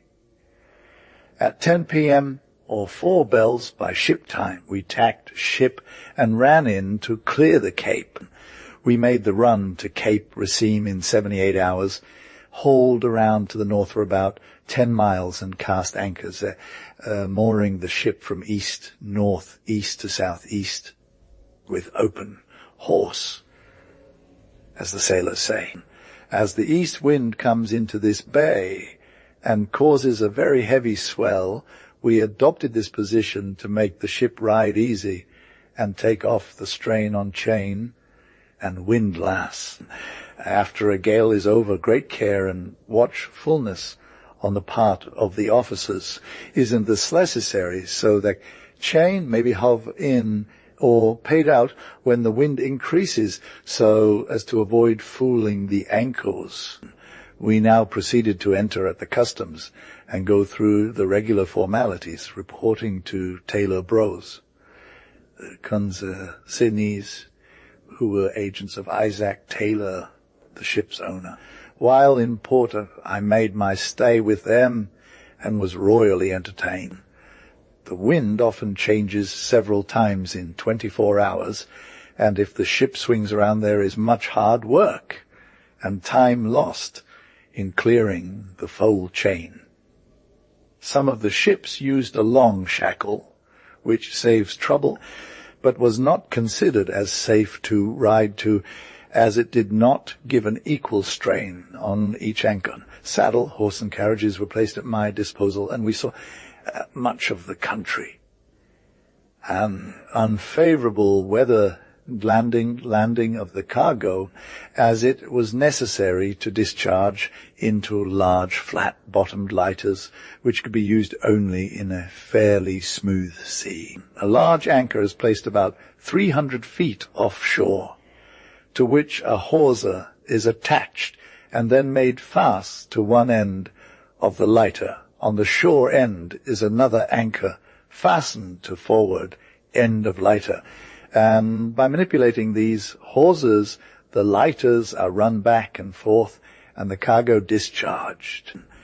The Kaffir gang of carriers were kept apart from the Hottentots, as they never mixed. Many of the Hottentots in this neighborhood had attained great wealth as cattle dealers, and came out gaily decked on Sunday afternoons. Once on shore, the goods are put on the heads and shoulders of the Hottentots, who worked clothed only in a breech cloth. They work all day long and receive very good pay. At that time they got a half-crown a day, about 62 cents in American money. Having discharged our cargo at Port Elizabeth, we proceeded with fine west wind to Port Natal, E, east from our departure. A sand bar prevented our entering this harbour until part of the cargo was taken off by lighters. Having reduced our cargo till we drew but 12 feet of water, we were now able to get over the sandbar and proceed up the river. This port is the centre for all East African goods, and raw hide and sheep skins are the principal exports.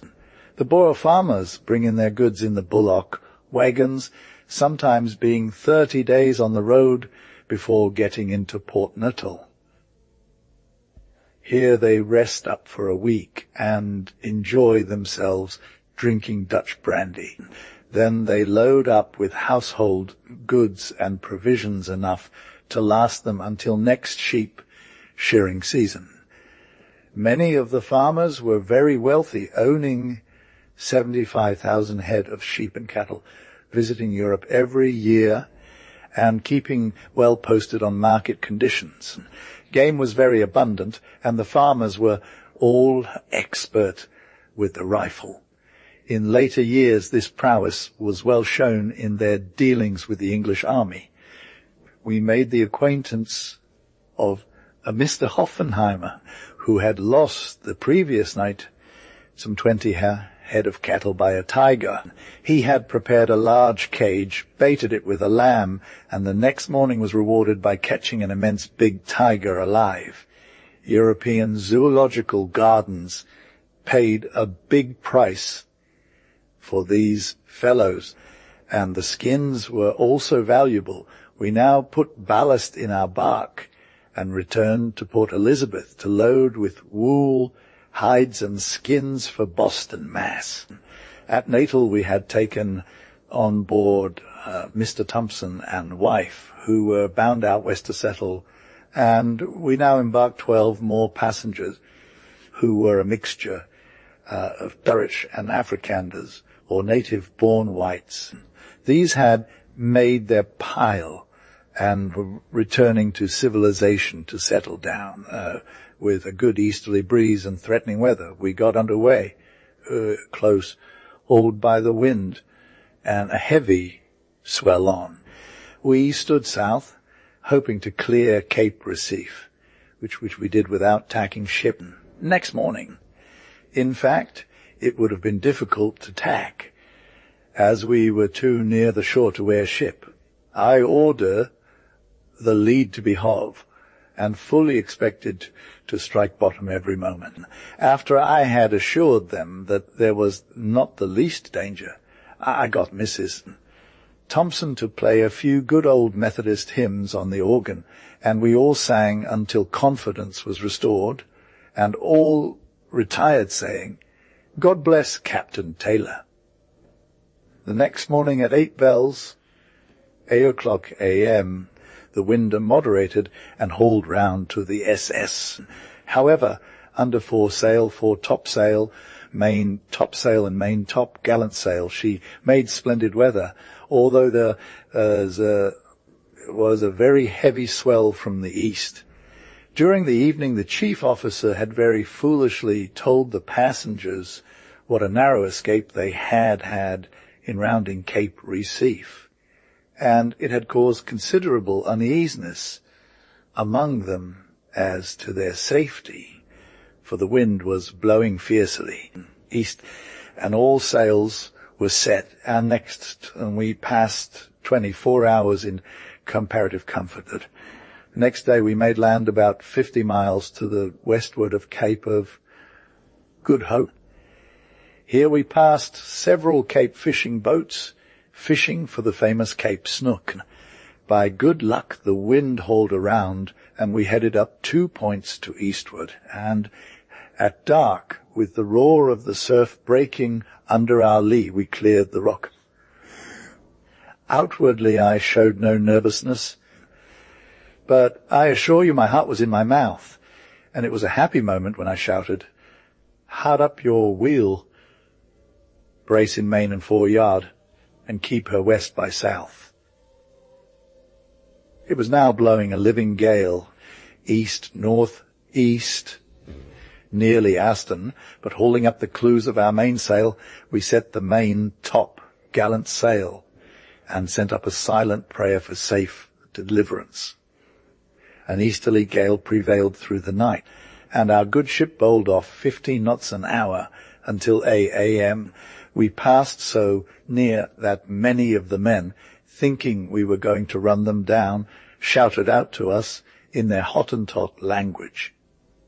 At sundown that evening we made Cape Light, distant about 8 miles under our starboard lee bow. With a good south breeze, we shaped our course at 8 p.m. for the island of St. Helena, lying directly in the path for all or homeward bound American vessels. A beautiful breeze followed us until we struck the S.E. We hadn't been 23 days on the voyage from the Capes to the island.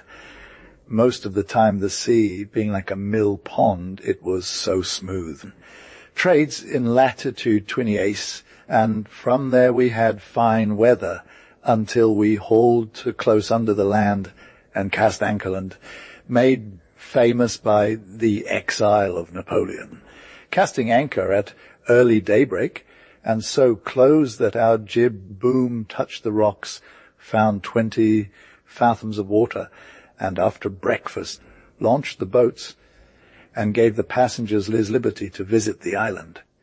The older part of the town was in ruins, caused, strange to say, by the fact that the steam Helena ants had worked their way into the mortar and undermined the foundations. The township is located in the center of the island and is surrounded by high hills on both sides.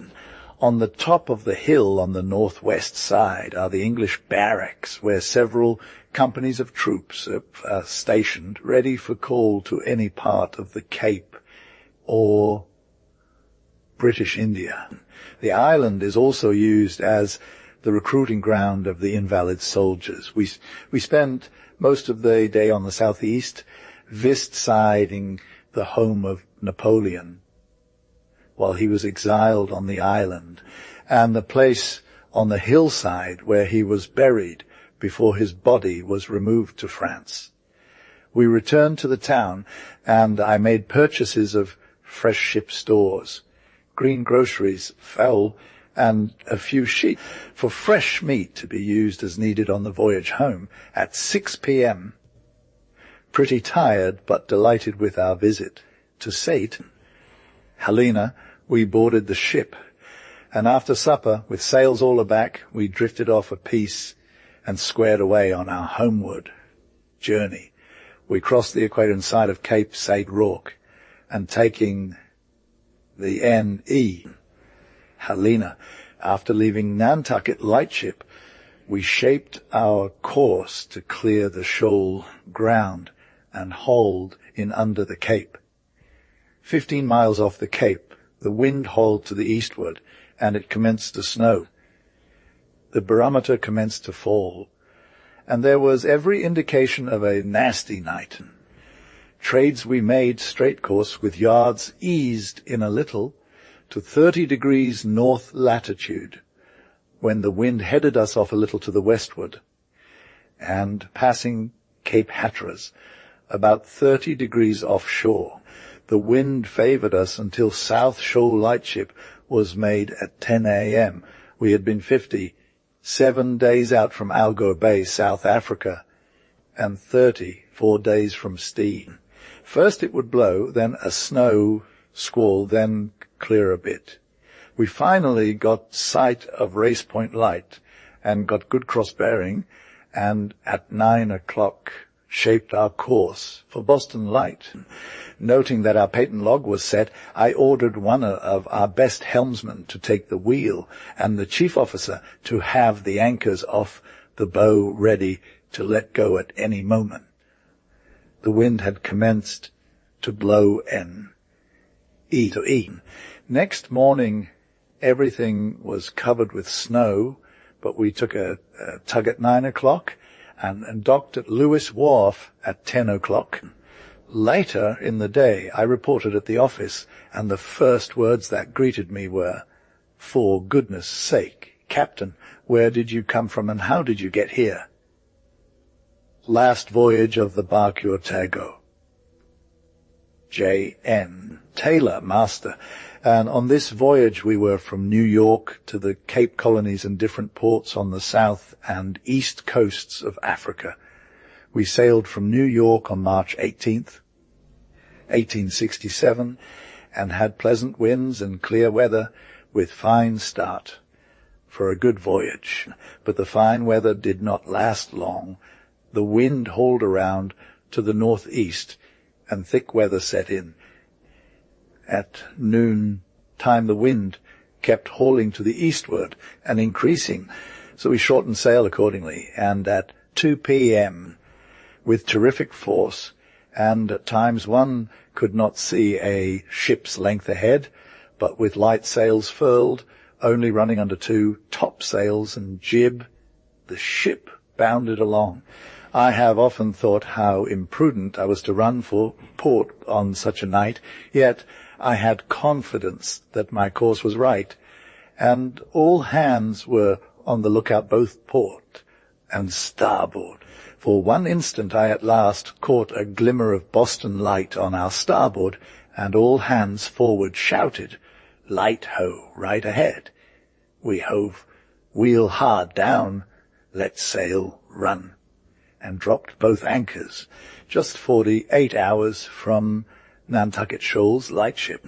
There was every prospect of a hurricane. We now wore ship with her head up to the N.E., close reefed topsails, and hove the ship to. At this time there was a high cross sea, and the ship laboured heavily, making considerable water through the night and up to the noon of the 21st. The heavy gales and high seas increased. It turned out that we were caught in a rotary storm, the wind going around the compass every 24 hours and the barometer very low, 28 to 15. The sky was dark, and the spray flew in all directions, and she pounded so much she strained badly and commenced to leak, so that we were obliged to pump all the time to keep her free from water.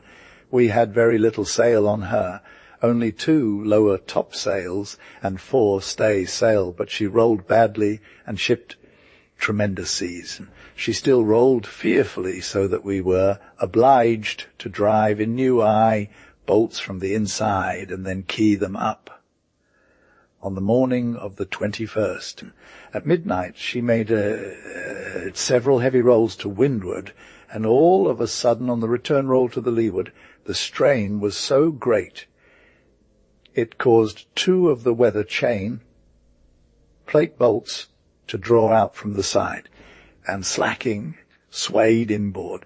We hove up the wheel, braced in, and got her round on the starboard tack and put on temporary tackles, but they were of little use.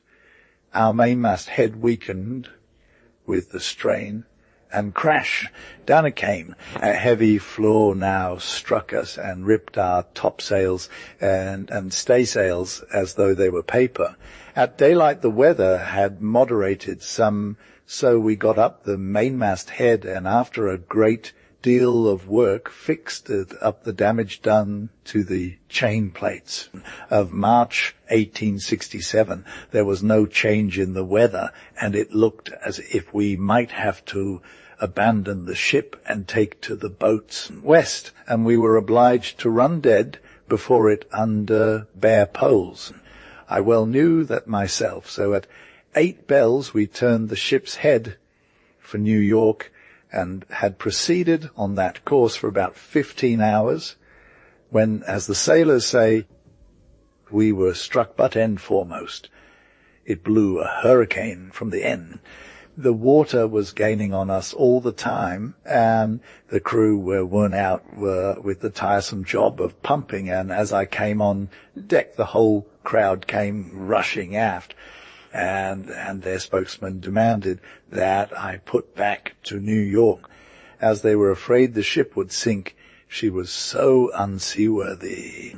We now found ourselves back in the same place as we had been before we started back for New York. Search had been made to find the leak, and aft, in the port run, we found water running through several seams.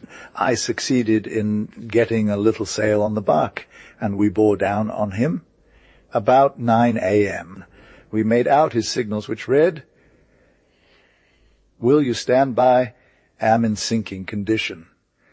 Everything was gone from his decks except the stump of his mizzen mast, to which he had rigged his signals. I came as close as I could to him and made him out to be the British barque Blonde of Lenley, England, and she was on her beam ends, rolling frightfully. These were caulked with oakum and backed up by heavy tarred canvas, until, to our great joy, we had the leak stopped, and about 100 strokes to the hour at the pumps seemed to hold it. At about 8 bells on the morning of the 27th, we saw a wreck under our lee bow, about 8 miles off, with signals of distress hung on the stump of his mizzen mast, as all his masts had evidently gone by the board. They managed, however, to reach her and upright her, but had only one oar and a small piece of board left.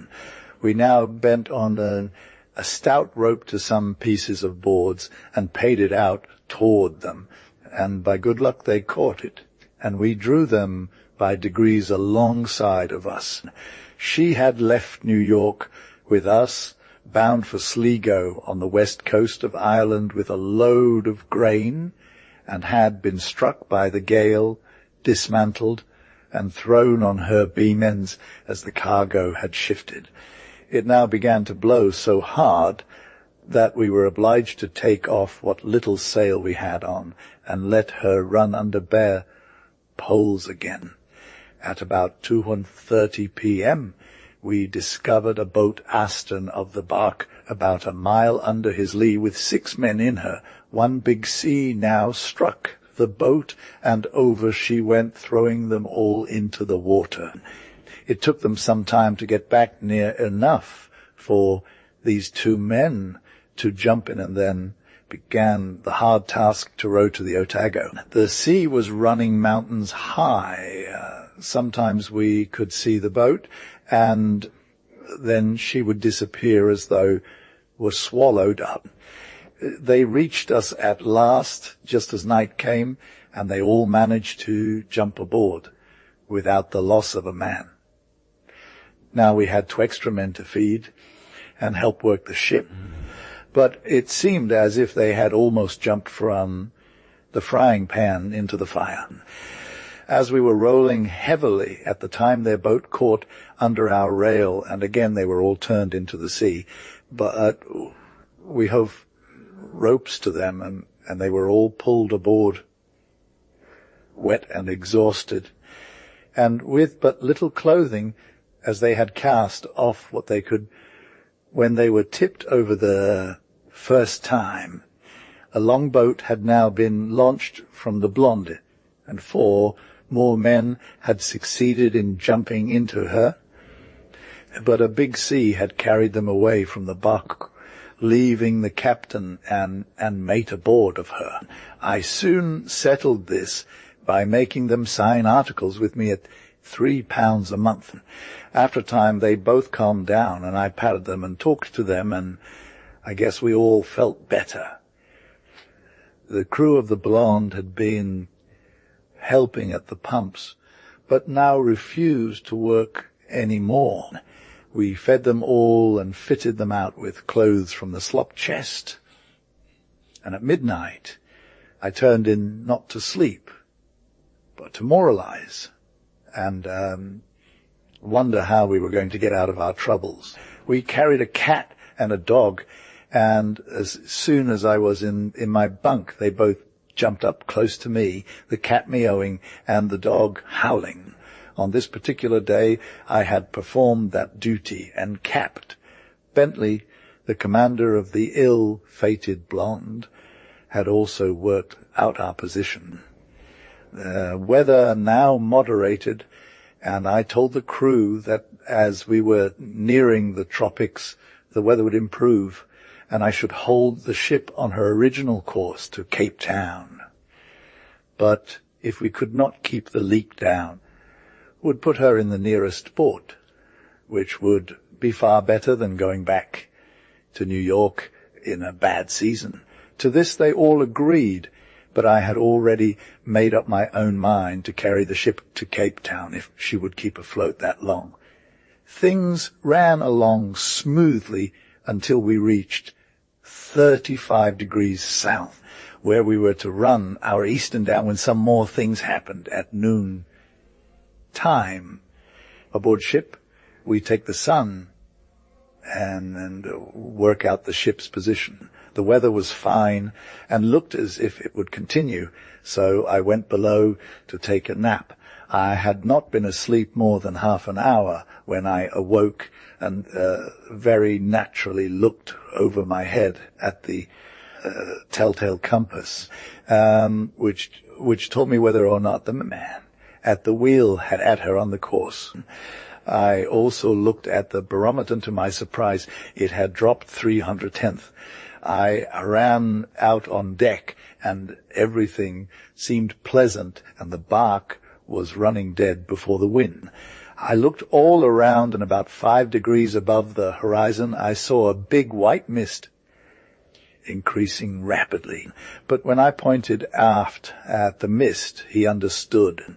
I sang out, "All hands on deck," and let go all sails and clew up.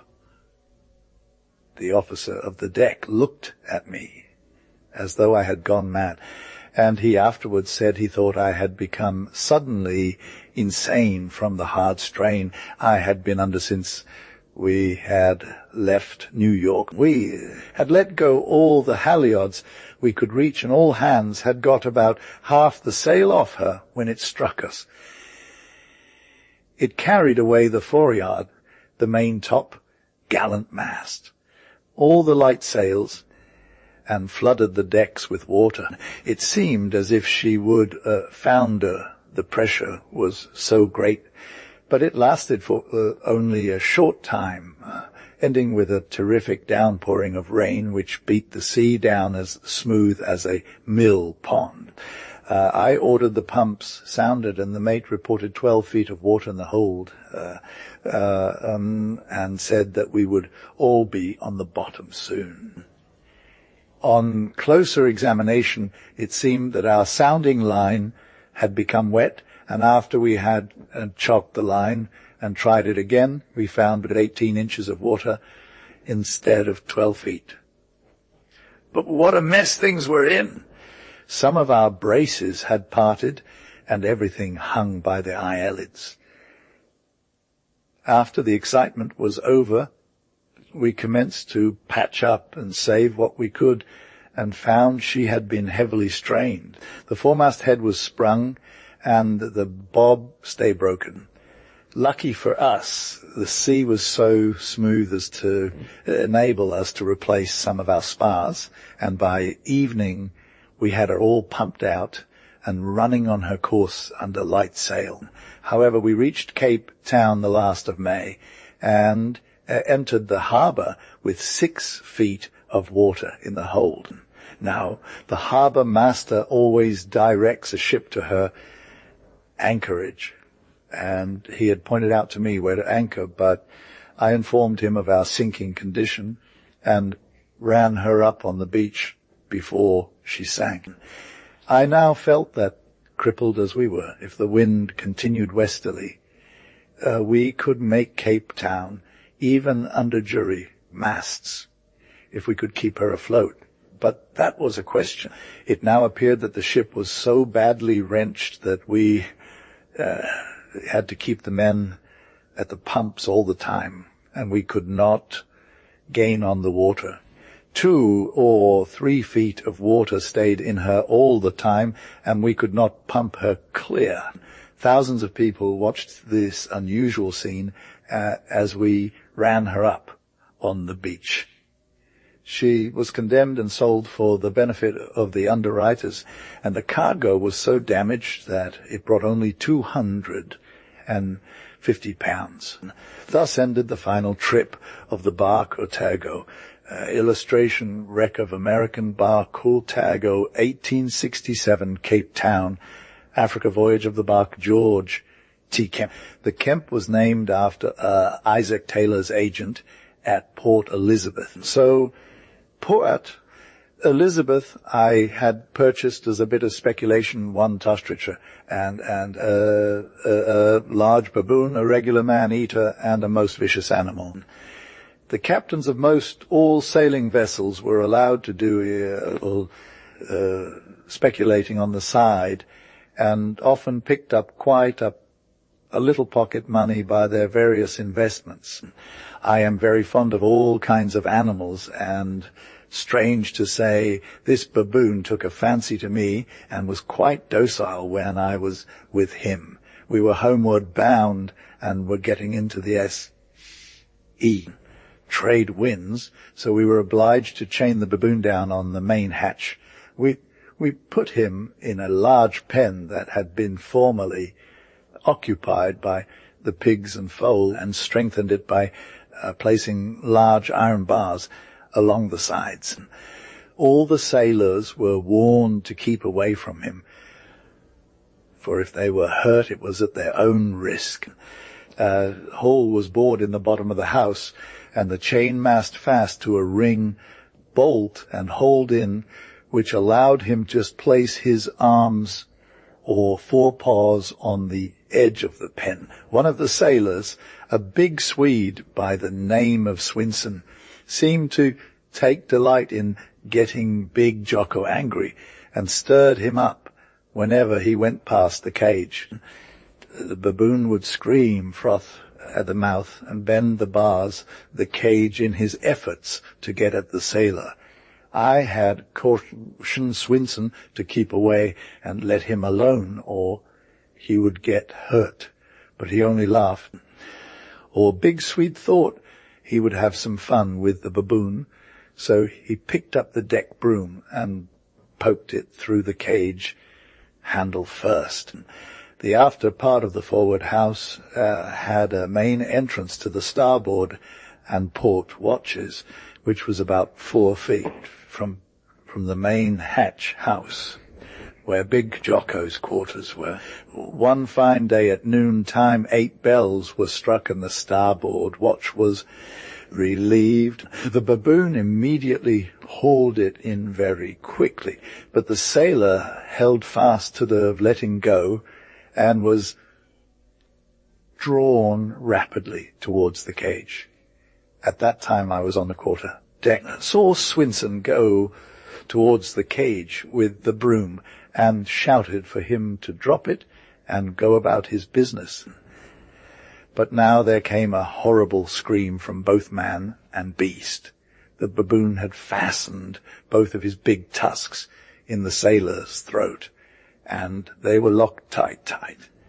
The crew were now all on deck, and things were in a general hubbub. I ran forward, got hold of the baboon's tail, and commenced to twist it up, but as his teeth were locked over and under, it did no good. We then put an iron belaying pin in his mouth, cut the skin clear in the man's throat, and in this manner separated the pair. We carried a medicine chest, a textbook on medicine, and one well-illustrated book on surgery. The case was supplied with bandages, needles, silk thread, and a variety of splints. His throat was now one mass of clotted blood, and was a horrible sight. My knowledge of anatomy was, and this was one of my worst experiences in the surgical line aboard ship. By this time the deck was covered with blood, Swinson was black in the face, and the baboon was about winded, as the pressure of the bars against his own throat had prevented his breathing somewhat. Swinson was now unconscious, and we thought him dead, but as we carried him aft, he showed some signs of life. The mate opened the book of surgery to a place which showed the anatomy of the neck, and we went to work to fix poor Swinson up the best we could. We washed and cleansed the wound, and by using plenty of pressure succeeded in checking the constant oozing of blood. The man's neck swelled something horrible, and we thought sure he would die, but in 3 weeks' time he was all right again and on duty. The only thanks we got for looking after Swinson's wounds was the both threat to sue ship's owners and myself. You may be sure he always gave Jocko a wide berth after that, and the baboon never forgot him either, for he always made the most horrible noises and sounds whenever he saw the sailor. I put in some 30 stitches, which made the wound a little more presentable, but it still looked very nasty. We detailed one of the men to stand by the sailor and keep constant pressure over the bleeding places and to give him all the care he could. The baboon was chained forward under the top gallant forecastle, and when Mr. Bulldog saw him, he made a rush for him. It was the last rush the poor dog ever made. He was so badly used up before we got him away that he died soon after from the effects of his fight with the baboon. An agent for a circus, a Miss Thompson, bought the baboon from me for $300, so I was well paid for all the trouble he gave me on the trip. We had no trouble with the other animals and sold them for good prices to representatives' zoological gardens. Proper entries signed by witnesses of the affair had been made in the log book, so I did not worry, and we never heard anything of the affair after we got ashore. When we arrived below Boston Light, Captain Cates, who was master of the tug that took us up the harbor, had with him a magnificent bulldog that he thought would be more than match for anything in the animal line. Even a baboon, such was his fierceness and ability to fight. I told him he had better keep the dog away from the baboon, but he laughed and thought his dog could take care of himself. This was done, and it was estimated that around $20,000 would be the cost of refitting her. This incident is related to show some of the varied experiences in a sailor's life and how strongly they are fixed in one's mind, even many years after. The ship Littleton. To take charge of the ship Littleton, I was obliged to go overland from Boston to San Francisco. She had recently come from Australia, was partially dismasted, was leaking badly, and her commander, Captain Beck, was very sick. Instructions were given me by the owners to examine the ship and report as to her condition. Percival and her 2 daughters, aged 5 and 7. She was recaulked, a new copper bottom put on her, and the balance of repairs done by Coombs and Taylor, who were under bonded contract to put everything in shape as per specifications. I was accompanied on the trip by my cousin, Mrs. One morning the king charterer of all the grain ships, a Mr. Friedlander, a German weighing over 300 pounds and over 6 feet in height, sent for me. This man was well versed in his business, sharp, tricky, and as crafty as an Arabian trader. His character was well known, however, and I had been told about him in Cape Town by old Commodore Allen, the port captain. At this time the Littleton was the only ship in Frisco ready to sail, and there was an urgent demand for flour in Montevideo. Old Friedlander fully intended that a cargo should be sent there at once, but hoped to profit by chartering a ship to Ireland or other European ports. All this was known to me, and as my owners had given me carte blanche, I was ready to talk business with him and prepared to beat him at his own game. Her husband, Captain Freeman Percival, in command of the old New York ship Blue Jacket, trading between Frisco and Puget Sound, had been away from home some years without seeing his family, and had decided to have them go to California to settle. I think this trip was made during the first week that trains had made through connections from Chicago to San Francisco, and we were on the road 7 days. While the riggers and carpenters were working on the ship, several charters were offered grain and flour in sacks to go to Montevideo and Argentine Republic, and another to go to Queenstown, Ireland, for orders. I met Friedlander at his office, and we talked and argued for half a day, but without agreeing on any terms. And an hour after, he came down aboard saying he had a telegram to close the charter at once, if possible. At last he said, "Well, there are plenty of ships due here, but if you will agree to close charter party today, the captain will receive £50 sterling as a gift." We did not close any bargain, however, and I went aboard the ship. The old champion was wild, had never heard of such prices, said he would split the difference and call it £3 15 a ton. I said, "Misser." I told him that my terms were £4 a ton to any South American ports east of Cape Horn or ports down to the equator, preferring, however, to take European ports at 5 shillings extra rather than South American ports.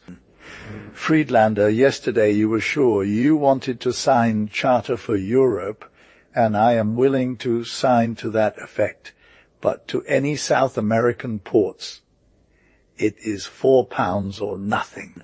It was a busy time. Stevedores, riggers and carpenters all were working at once, and the ship was a regular beehive. The next day all the waterfront had the news that Friedlander had been beaten at his own game by the boy captain of the ship Littleton. We proceeded to load at once with a cargo of flour in bags. Also, I shall demand 30 running lay, days for discharging cargo. The lay, days to commence 24 hours after reporting to consignee, and will give you until tomorrow to accept, as I have several offers to consider. At last he accepted the terms and agreed to have the ship ready in a week. My old friend, Commodore Allen, who had come to California the early 50s, was in the business of a stevedore and had been most successful, and was now handling 3/4 of all the ships that entered Frisco. He was very popular with all the ship masters and entertained them in a royal manner. His carriages and horses were at all times at our disposal, and you may be sure the favour was appreciated. The drive to the Cliff House was a popular drive at that time, even as it is today, and thousands of people would flock to the Golden Gate on a pleasant afternoon. The house stood on the western promontory of a very big cliff at the southern entrance of the Golden Gate. There was a beautiful view of the bay and ocean from the verandas, and one could see sea lions and seals sporting around the rocks, a band was playing on the piazzas, and everywhere men and women were enjoying themselves, lunching, drinking, card playing, and dancing. It was said that the old proprietor made his thousands. This famous hotel was later destroyed by fire, built up again on a grander scale, and then destroyed again by fire, And when I visited California again in 1908, the ruins still remain, although there were many places of amusement nearby. Oh, many of my friends, old sea captains, came to see me off. Captain Lunt of the ship Sacramento, Captain House of the Agbar, Captain Knowles of the ship Puritan, and Captain John Taylor of the ship Imperial, besides Captain Purdington of the Westward Ho. After crossing the bar, the tug came alongside, and they left, bidding us a hearty goodbye and a prosperous voyage. We had sail and stood off on shore on the wind with the port tacks aboard. At the present time, instead of going to this place by carriage, as we did in 1069, one can take the electrics right to the Golden Gate through a country beautifully laid out with streets and beautiful flowers. The ship had finished loading, and with all fitted aloft, we took a tug down to the outer bar, as wind was light from the S. Pleasant weather followed until we reached the latitude of Cape Horn, about 800 miles to the westward, when thick weather set in and strong winds, increasing to violent gales from always to The only choice was to risk bringing her to on the run, or to founder. All the sail we had on at the time was foresail and lower main topsail. We ran under bare poles for 48 hours, no sun and with terrific seas. At 4 p.m. On the 42nd day out from Frisco, the ship was laboring heavily, and the seas were running so high that they broke completely over her stern and filled the decks completely. We watched our chance for a smooth time, and took in all sail and hove the wheel hard down, and then, with the head spanker eased, she came to flying, but unfortunately, when abeam to the sea, an old roller came, and we all jumped for the rigging. It struck us full force, filled her fore and aft, and she careened over on starboard side, and fairly trembled her lower starboard yard arms in the water. Starboard bulwarks washed away, and everything movable about decks gone. We finally got her head to the wind on the port tack, yet she lay very badly and shipped much water until we placed a piece of note, one canvas in the mizzen rigging. Then she lay easier, but the sea still ran so high that it was like being on a ledge. Our cabins were flooded, trunks and everything movable was awash, and a sorry sight things were. This, I believe, was the only time in my career at sea that I felt the end was nigh. By dead reckoning, the great rocky promontory of Cape Horn was not more than 75 miles away, and the heavy gale was blowing us right on to it. There was no indication that the barometer would rise. The night was as black as ink, and things looked very dubious. About 8 bells at midnight, the gale abated nearly one half, and being exhausted from long hours on duty, I went below for a sleep. It seemed scarcely 10 minutes when a chief officer vessel woke me and said, "Captain Taylor, we are very near land. Come right up on deck." It was only 2. The ship was ahead of my reckoning, and the big, dark rocks loomed up dead ahead. All hands made sail, and the ship headed south without any, but that the deck watch, realizing the danger we had been in. Now, the land tends more easterly, and with clearing weather we were in a safe position. Like a flash I sang out, "Hoist up the jib and heave your wheel hard up." The ship answered like a charm, and there on our port arose the high rocky cliffs, 1,000 feet high, with the breakers dashing up against the sides, and not over a quarter of a mile away. good luck had certainly been with us, and I shook the hand of the mate Wessel, whose watchfulness had saved us from a watery grave. Those who have rounded Cape Horn can more than others realize our danger and narrow escape.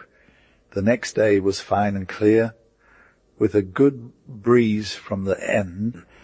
Now, 2 barges had arrived, before we did from New York, loaded with flour, so they had plenty and wanted to use our ship as a storehouse until they had disposed of the other cargoes.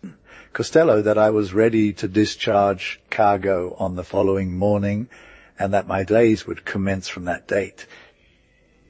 He said in the old Spanish way, "Manana, capitano," manana, meaning tomorrow.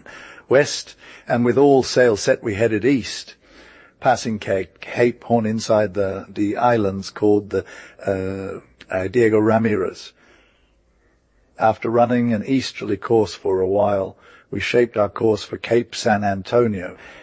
At the mouth of the River Plate, we arrived safely at Montevideo, anchored as near the city as we could, and reported to my consignee, So our lay days expired, and they had taken no cargo out of our ship. I now went to the American consul and reported these facts to him. So he went with me to Mr. Costello and demanded my demurrage as the charter specified. But Costello only laughed, refused to pay, and said it was not the custom of the country. At the end of 17 days, I had received my freight money and also 1,700 demurrage, and learned afterwards that it was the first ever paid in that port for years. You may be sure, Miss Esther, the consul told him he would protect me and would begin to discharge and warehouse the cargo, and the cargo, according to law, would be responsible for freight and demurrage.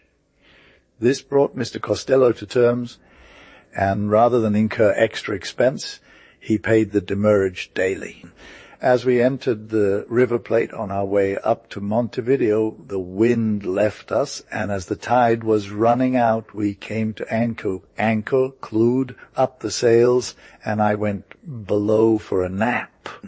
Costello got sick of seeing me. He could speak no English, and I always greeted him with "Bon dias, Senna, manana," which made him very angry. We now loaded for Boston with a cargo of wool and hides, which ended most profitably for the owners.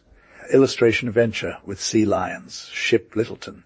On the voyage from Frisco to Montevideo in the ship Littleton, we had an interesting experience with sea lions and narrowly escaped losing our lives. We lay about a mile offshore, and about 4 o'clock one morning I was awakened by a terrible screeching and bellowing, which I could not account for. It was now nearly daylight, and running up on deck I thought the sounds came from seals. I ordered the dinghy to be put over the side, and took with me a Snider rifle and heavy shotgun. We pulled quietly inshore toward an island, which was called Lobo's Island. They were not seals, but sea lions belonging to the seal family, but of no value. The sun was now fairly up, and I could see what I supposed were seals moving about and completely covering the east side of the island, pulling carefully. I got within 100 feet of them when I saw my mistake. In a few seconds they had rolled down into the water, every one of them, formed into a perfect line, and came right alongside of the boat. They were bellowing like a lot of mad bulls and were big fellows, dark brown in color, and with eyes the size of an apple. I picked out one big fellow, about 50 feet above the shore, and fired at him. They dove down and came up about 50 feet away, handling themselves like a company of soldiers. I now thought the quicker I got back to the ship, the better it would be for me. They were fierce, looking devils, with mouths wide open, and kept putting their 4 flippers on the gunwale of the boat. I now began to feel somewhat uneasy, and struck several of them with a long bar of inch iron, which lay in the bottom of the boat. I had taken but a few strokes, when on they came again, following in a V-shaped line like a lot of geese. They quickly surrounded the boat, putting their flippers on the sides and biting the gunwale with their long, sharp teeth. Their weight made the boat rock and take in much water. As fast as I would strike them with the bar, down they would go, only to come up again a short distance away and repeat their tactics. By this time I was nearly exhausted and called the ship for help. The chief officer, Mr. Wessel, afterwards told me that he thought I was fooling and having some fun, so he did not send help. They now attacked the boat fiercer than ever, so I picked up the heavy shotgun and let the old leader have a charge right in the face. One of the crew had refused to go, saying that his brother had been killed by sea lions in the China Sea, and that they were treacherous animals, but we had 9 men in the boat, so felt secure. Another followed, and he got the same dose. This seemed to sicken them, and they turned and swam for the island. Almost exhausted, I got back aboard the ship and found the crowd very anxious to get out and take a crack at them. The weather was still calm, so we got out the ship's long boats, put in iron bars, rifles and hooks, and pulled in for the islands again. As they were up on the rocks, sunning themselves, we got the boat in a good position, and I let drive at them with the rifle. The mate shouted out, "You have killed him, Captain. See him roll."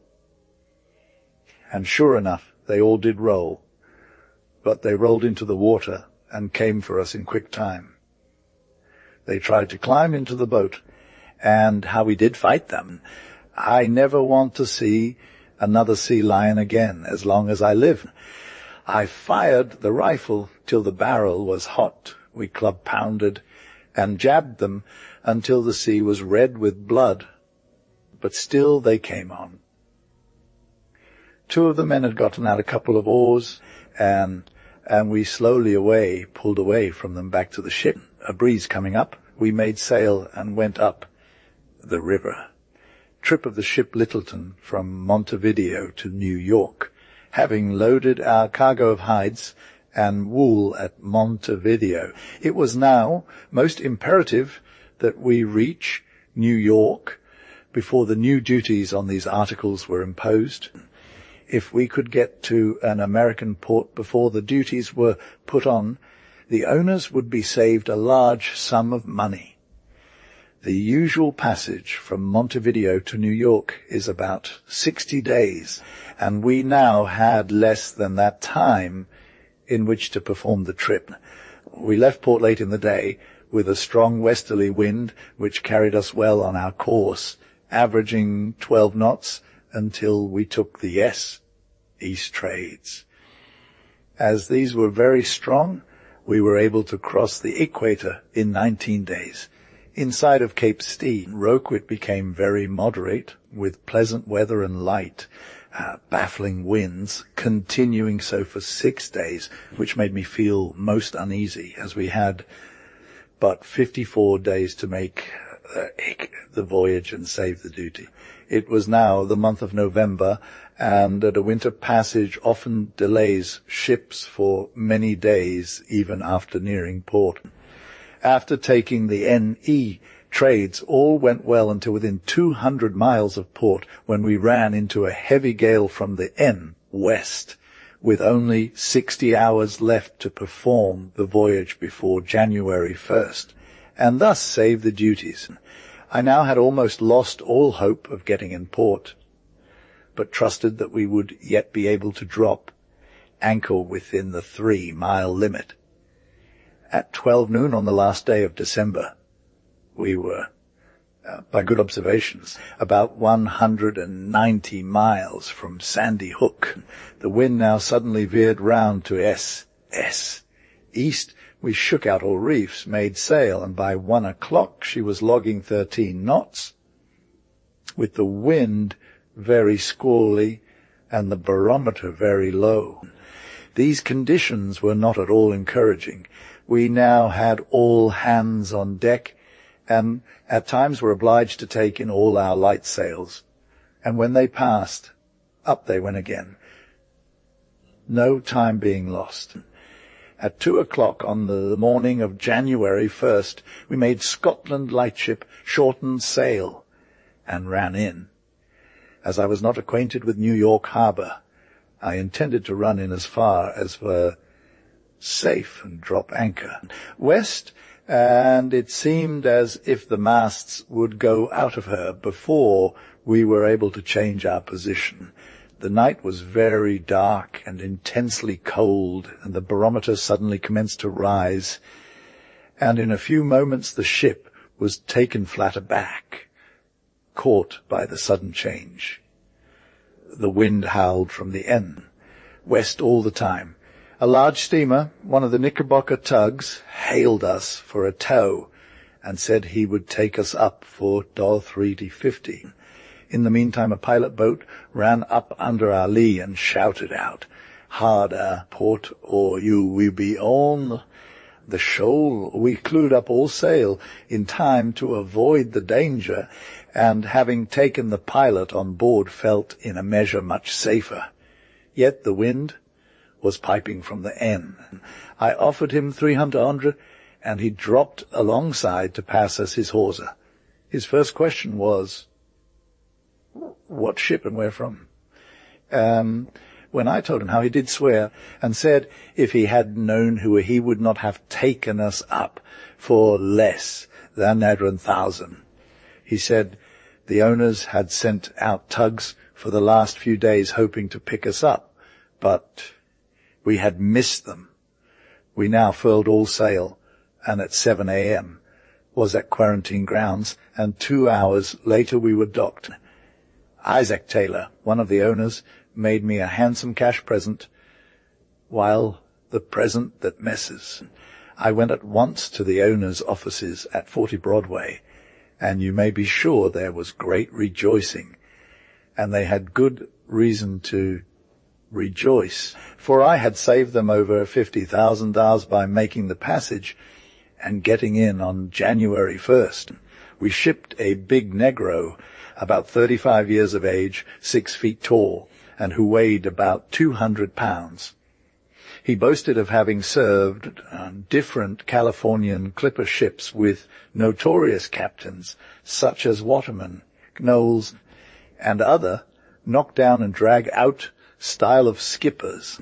Having sized me up as young and no doubt inexperienced, he probably concluded that he would have an easy time of it aboard the Dexter and Shrewl, the Roost, so to speak. I told him I thought life was one big chance, and the devil could take the hindermost. And now all these captains have passed on and anchored safely in the harbour of last refuge, where there are no chances to be taken and no customs duties to pay. The ship Dexter. While loading in New York for Frisco, we were obliged to ship a new cook, and because of this fact we had a most lively experience. Van Hagen Luling gave, I will relate later.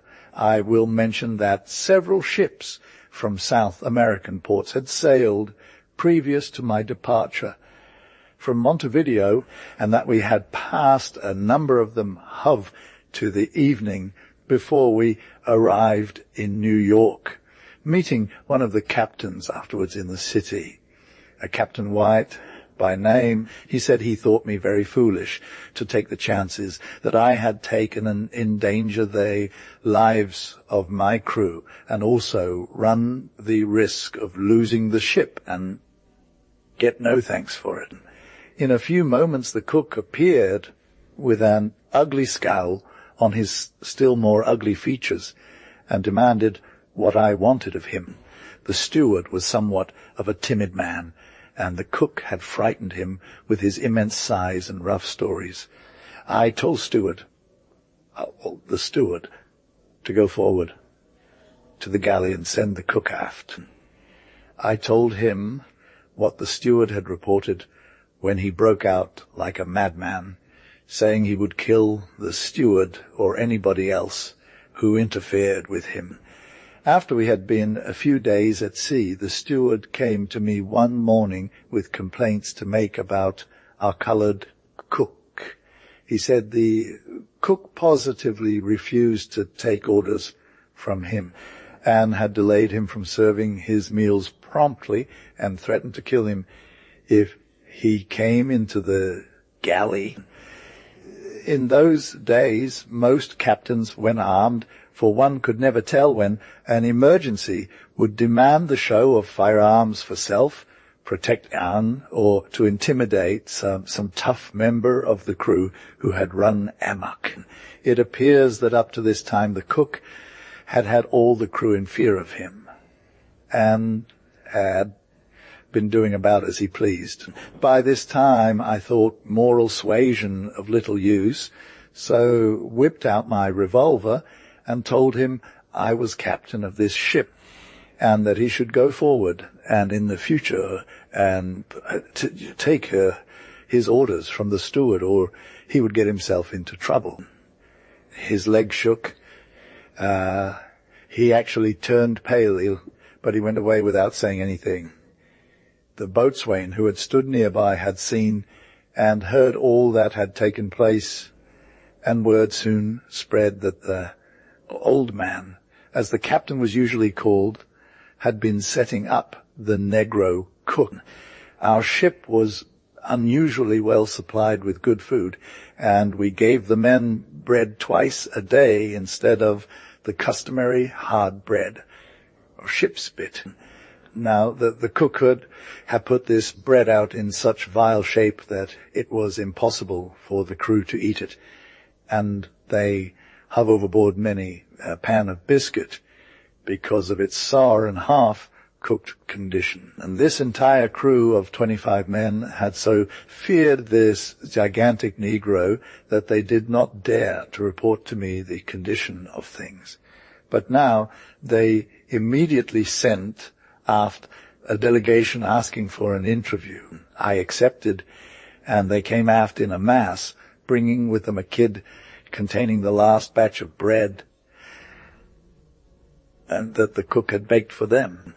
I saw at once the unfit condition of the bread, and asked them why they had not reported it before, but the spokesman said they were afraid the cook would poison them, and furthermore that I might approve of the bread he was serving them. I then sent for the cook, showed him the mess in front of all the men, and told him I would see him in the galley the next morning at 2 bells. I have come to inspect your galley. When we left New York, the galley had been freshly painted and was in fine shape, being a large room with staterooms in the rear for the steward, cook, and cabin boy. The next morning I had a conference with the boatswain and the third officer, both young and powerful men, telling them to act as my reserve in case we met with trouble when I went to see the cook. Promptly at 2 bells I entered the galley, the starboard door, and said, "Good morning." Doc, a term always given to a cook on shipboard. I found the paintwork very much smoked up. This was caused by the cook putting wood on top of the coal to hurry up his fire so as to rush his meals along and get them on time. Jumping aside, I grabbed a saucepan from off the stove, which was full of boiling water, and let him have the contents full in the face. I spoke to the cook and said, "After dinner you clean up this place, and be sure to scrub up that paint."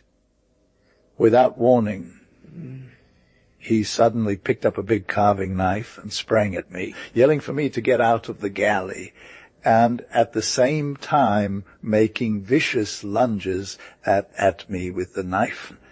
With a blood-curdling yell, he dropped the knife, picked up an axe and threw it at me, narrowly grazing my head and sticking in the starboard bulwarks. All hands were now on deck, eager to have a hand in the fray. I then pulled out my pistol, fully intending to shoot him, when he bolted through the port door with a roar of, "Murder! Murder! The captain's killing me!" As he went through the door, the boatswain struck him a heavy blow, which knocked him flat. As the cook got up, he rushed off to the port side of the ship and gained the poop deck, running around the after part of the main deck. He roused into the third officer, who went at him hammer and tongs. By this time every man jack of the crew were at him, with fists, boots, and belaying pins, and I actually had to show the gun again before they let him go. Such a sight one never saw. The deck, from galley to quarter deck, was covered with blood, and Mr. Cook was asked to get in. Each man helped clean him up, and then as he stepped on deck, we sprayed him over with our deck hose. He was then as clean as he ever was in his whole life. Cook lay unconscious. A couple of buckets of cold sea water soon brought him to his senses, and he cried out, "Don't let them kill me. This nigger got enough." At 4 bells that afternoon, a big hogshead, which we carried on deck, was filled with hot water, and his chest and clothes were removed to a small room in the carpenter's shop, a new cook appointed in his place from the crew, and Mr. Negro, cook no longer, was put on the third officer's watch for the rest of the voyage, and he was ever after a most obedient and faithful servant. Peace and harmony reigned throughout the rest of the voyage, and the new cook proved most efficient. When we tied up at the wharf in Frisco, our big Negro decamped, not even waiting to be paid off, and he was never heard of after. The climate was delightful, but I soon was obliged to return to Frisco, to return to my home on Cape Cod. While therein came the ship Sacramento, Captain Lunt, that had left New York a week ahead of the Dexter, but was some 2 weeks behind us in getting to Frisco. We came through the Straits of Le Maire, which saved some 200 miles, although it offered a more dangerous passage. This little incident simply shows how a man of great physical proportions can put fear into those who possess little, and how tamed he can be after he has found his master.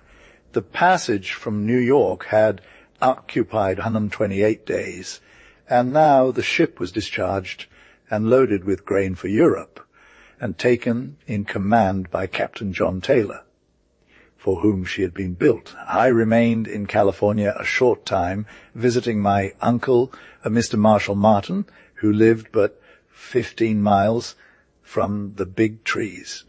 Captain Lunt was much chagrined to find himself so badly beaten by a ship that had left port after he had, for he was an able skipper and was famous for his quick runs. Illustration, the brig J. Bowen. The Bowen was built at Quincy, Mass. by Deacon Thomas and was owned by a syndicate, Captain J., a Mesbury being the principal owner. He had been her only and original commander up to the time he was murdered at sea by his colored crew. A dispute followed, the crew shouting and crowding about the mate, threatening to do him bodily harm. The story of the murder is fresh in my mind as I took charge of the Bowen a few days after the captain met his death. The Bowen was some 300 miles east of New York, bound for Gibraltar and Cadiz. The first officer, a mere boy, nephew of the captain, was ordered to take the anchors in on the top gallant forecastle and secure them for the voyage. The first officer was inexperienced and, wanting to show his authority, had used abusive and insulting language to the crew. This, it seemed, ended the mutiny, but the brig drifted helplessly around for several days, as the mate knew nothing of navigation. The crew, who claimed they thought they were in danger of their lives, struck the captain with an iron belaying pin, which fractured his skull and caused instant death. The captain, who was in his cabin at the time, on hearing the shouts and rush of feet, ran forward to the assistance of his mate and picked up a handspike as he ran along. They were quitted, probably to renew their mutinous acts on some other poor ship officer. They finally hoisted signals of distress, and the German ship Helvetia, bound to New York from Europe, sent an officer and men aboard the brig and took her back to New York. She was anchored in the lower bay, libeled, a keeper put on board, and the crew arrested and brought to New York for trial. I was telegraphed to take charge of the ship and was present at the trial, which seemed to me the greatest farce that I ever witnessed. The Negro crew were treated not like sinners, but as if they had been sinned against. The owners of the Bowen gave bonds, and afterwards the case was settled by giving the libel allowance, $8,000, as salvage. With new officers and crew, I sailed from New York to complete the voyage that had begun so disastrously. The American barque, Two Brothers, was in port at this time loading salt for New York, with Mate Pease on board, who was an old Boston boy and was known to me. There I found instructions from the owners to purchase a cargo of salt and proceed without delay to Boston. As soon as the salt agents found that I was in the market for salt, I was deluged with offers, and at much lower prices than my owners had limited me. He introduced me to his commander, who told me to take my time, as I could name my own price, as the salt market was in a demoralized condition. He then introduced me to his agents, Solomon's sons, Jews, but very honorable men. In just 18 days from New York, we were at anchor at Gibraltar after a pleasant and uneventful trip. Some of the sailors who knew the history of the brig kept voicing the opinion that we were bound to have bad luck, but their superstitious fears were doomed to be disappointed this time. We now discharged portion of the cargo which was bound for this place and proceeded for the final port of discharge, which was Cadiz. It took us but 24 hours to run around to this port, as we had strong and favorable winds. Through them I bought a full cargo of salt for 7 cents a bushel, which gave the brig a good charter, resulting in a prosperous trip for the owners, especially for the widow of the late Captain Amesbury. I now purchased from Mrs. Amesbury all of her interest in the brig, and it turned out a most profitable deal for me. On this voyage, a lady came to me in East Boston, a Mrs. He had built the brig to sail on half shares. he to victual and man the brig, pay half the port charges and other bills, and was to receive 5 on gross stock, which for the round voyage netted her something like 2,500. We had a quick run across and discharged cargo at East Boston at the Eastern Salt Company's wharf. Gurney and said her son James had the sea fever very badly and wanted me to ship him as cabin boy and, if possible, cure him of his illusions of sea life. I told her that I would do my best, and young James was duly installed as cabin boy of the Bowen. We found plenty to keep him busy, assisting on deck, keeping the lamps trimmed, and making himself generally useful. Oftentimes, as he was not used to this kind of work, our red and green side lights would go out at midnight, and often the deck officer would put them out, and then poor Jim would be turned out of his warm bunk to trim and replace the ones that had refused to burn. He would rub his eyes, mutter, and cuss the captain, and say that if he ever got foot on shore, he would never step on a ship again. He left us at Liverpool and returned home, but his first trip did not break him of his love for sea life. He made many foreign trips, and afterwards commanded the American barque Bruce Hawkins, in which ship he became dismantled in mid-ocean and narrowly escaped with his life. We then went to Charleston, sea, and up the Ashley River, loaded with phosphate rock, and sailed to Liverpool with cotton as the balance of cargo. The rate of charter seemed to me to be extra good, yet had I known the character of the cargo, I would not have touched it at any price. Captain Bonney was a very sad and surprised man when he learned the Bowen was already in. Discharging our cargo at Liverpool, we were chartered to load as Fulton for Port Said in the Mediterranean, about 30 miles west of Marseilles.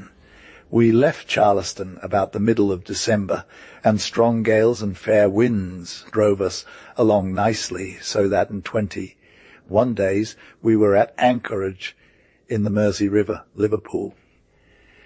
The barque Keystone, Captain Bonney, left Charleston 5 days ahead of us and arrived 3 days later.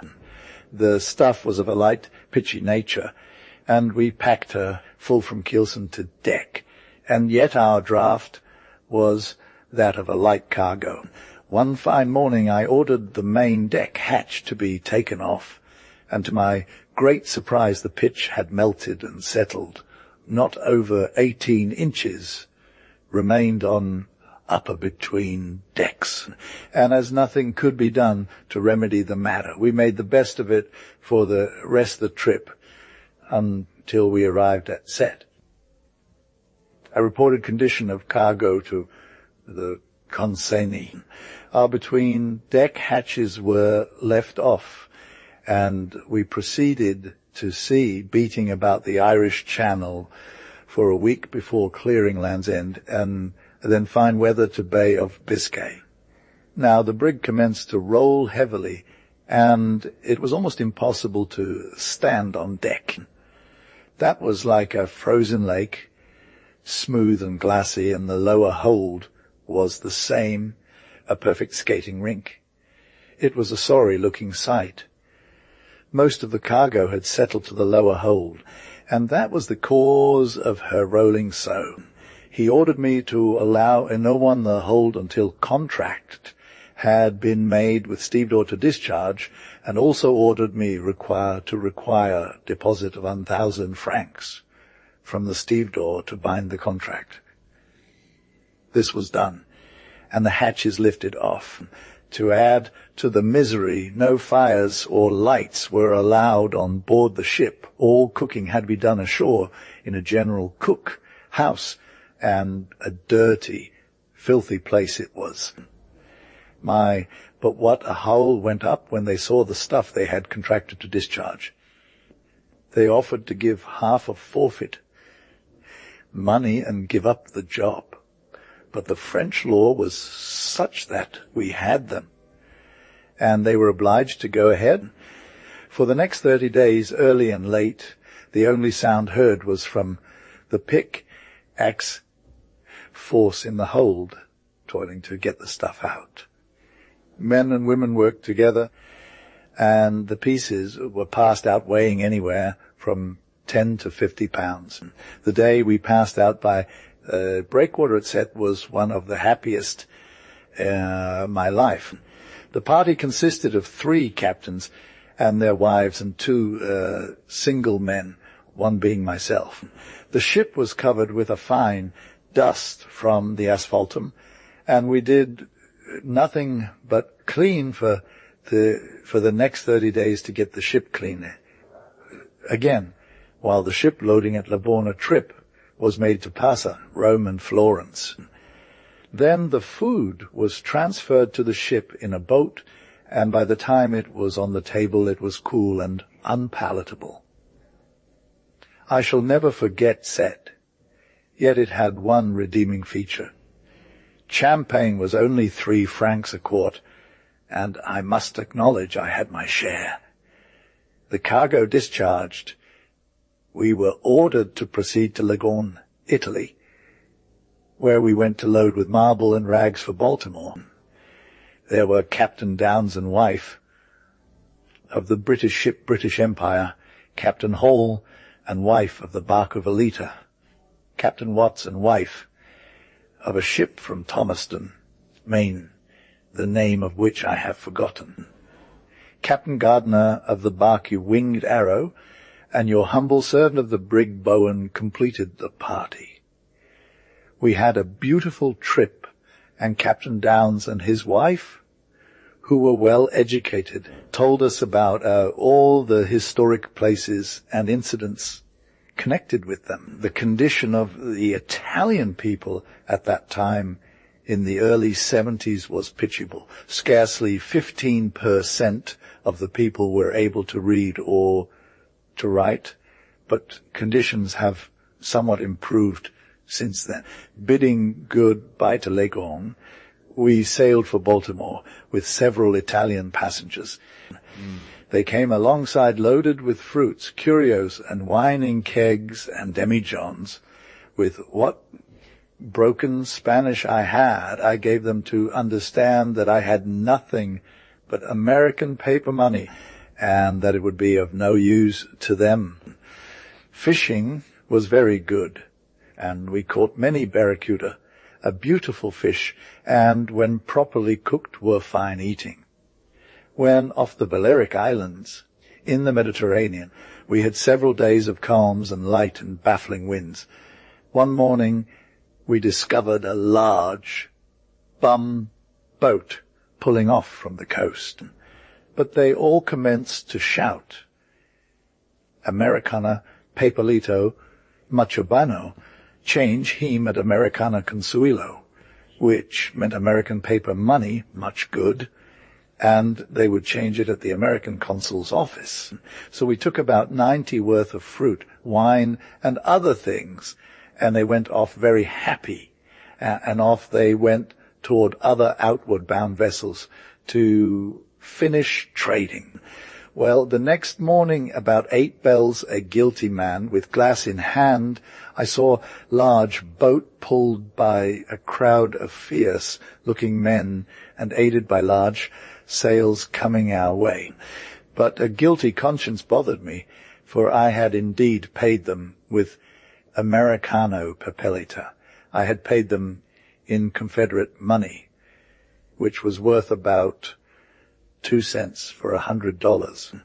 Every moment they gained on us, and I could hear them shouting, Americano Papelita, no good. And they would curse and swear, and their leader, who stood up in the bow, kept drawing a huge and hideous looking knife across his throat. I then realized that we were in serious difficulty, and that we all might be murdered by these men because of my too slick Yankee dealings. But a heavy breeze came up, such as is frequently met within those seas, and we shot ahead of them in spite of their sails and hard rowing, S Company, and thence to load cargo of hard pine from Pensacola, Florida, to Philadelphia, one of the best round charters ever made, the profits averaging $100 a day for the round trip. We loaded the coal at $8.50 per ton gold and were only 16 days out to Aspinwall, a very quick trip. On arrival, we reported to the agent, and he was glad indeed to get the hard coal. Our long passage home, some 40 days, I always attributed to my passing those southern shin plasters on those poor devils, but consoled myself as best I could with the idea that they had probably stolen their fruit and wine, for they were notorious thieves. On our arrival at Baltimore, we were chartered to carry coal from Locust Point to Aspinwall for the Pacific Mail, S. Williams by name, and a perfect type of gentleman. He at once placed at my disposal a majority of the cars, as our hard coal was in demand. In the harbour there were a number of ships loaded with soft coal, and many had been waiting for weeks to discharge. But at the present time the barque Sagadahoc, Captain Gear, was discharging as fast as he could get empty cars from Panama. The head stevedore was a powerful Jamaica Negro, a Merston. Now, Captain Gear was a most profane man, and you may be sure that when he saw our cargo being unloaded before his was, he called the stevedore by every foul name he could lay his tongue to. Yellow fever was raging at this time, and all wanted to get away as soon as possible from this infected port. 3 of my crew were taken sick and died in a few days, and were buried ashore. On my bills of lading, I had endorsed in red ink that 10 tons of coal would be retained for the ship's use. The brig was built very broad, both forward and aft, so that 50 or 80 tons of coal made, but little showing in the hold. We then pulled off in the stream and took on ballast for our trip across to Pensacola. The morning that we finished unloading, I called Mr. Williams to the hatchway and asked him if he thought he had left me my 10 tons, and he said he was satisfied and stopped unloading. The southern coal mines had shut down, and $10 a ton was offered me. On arrival at Pensacola, we anchored near the place where we were to load hard pine for Philadelphia.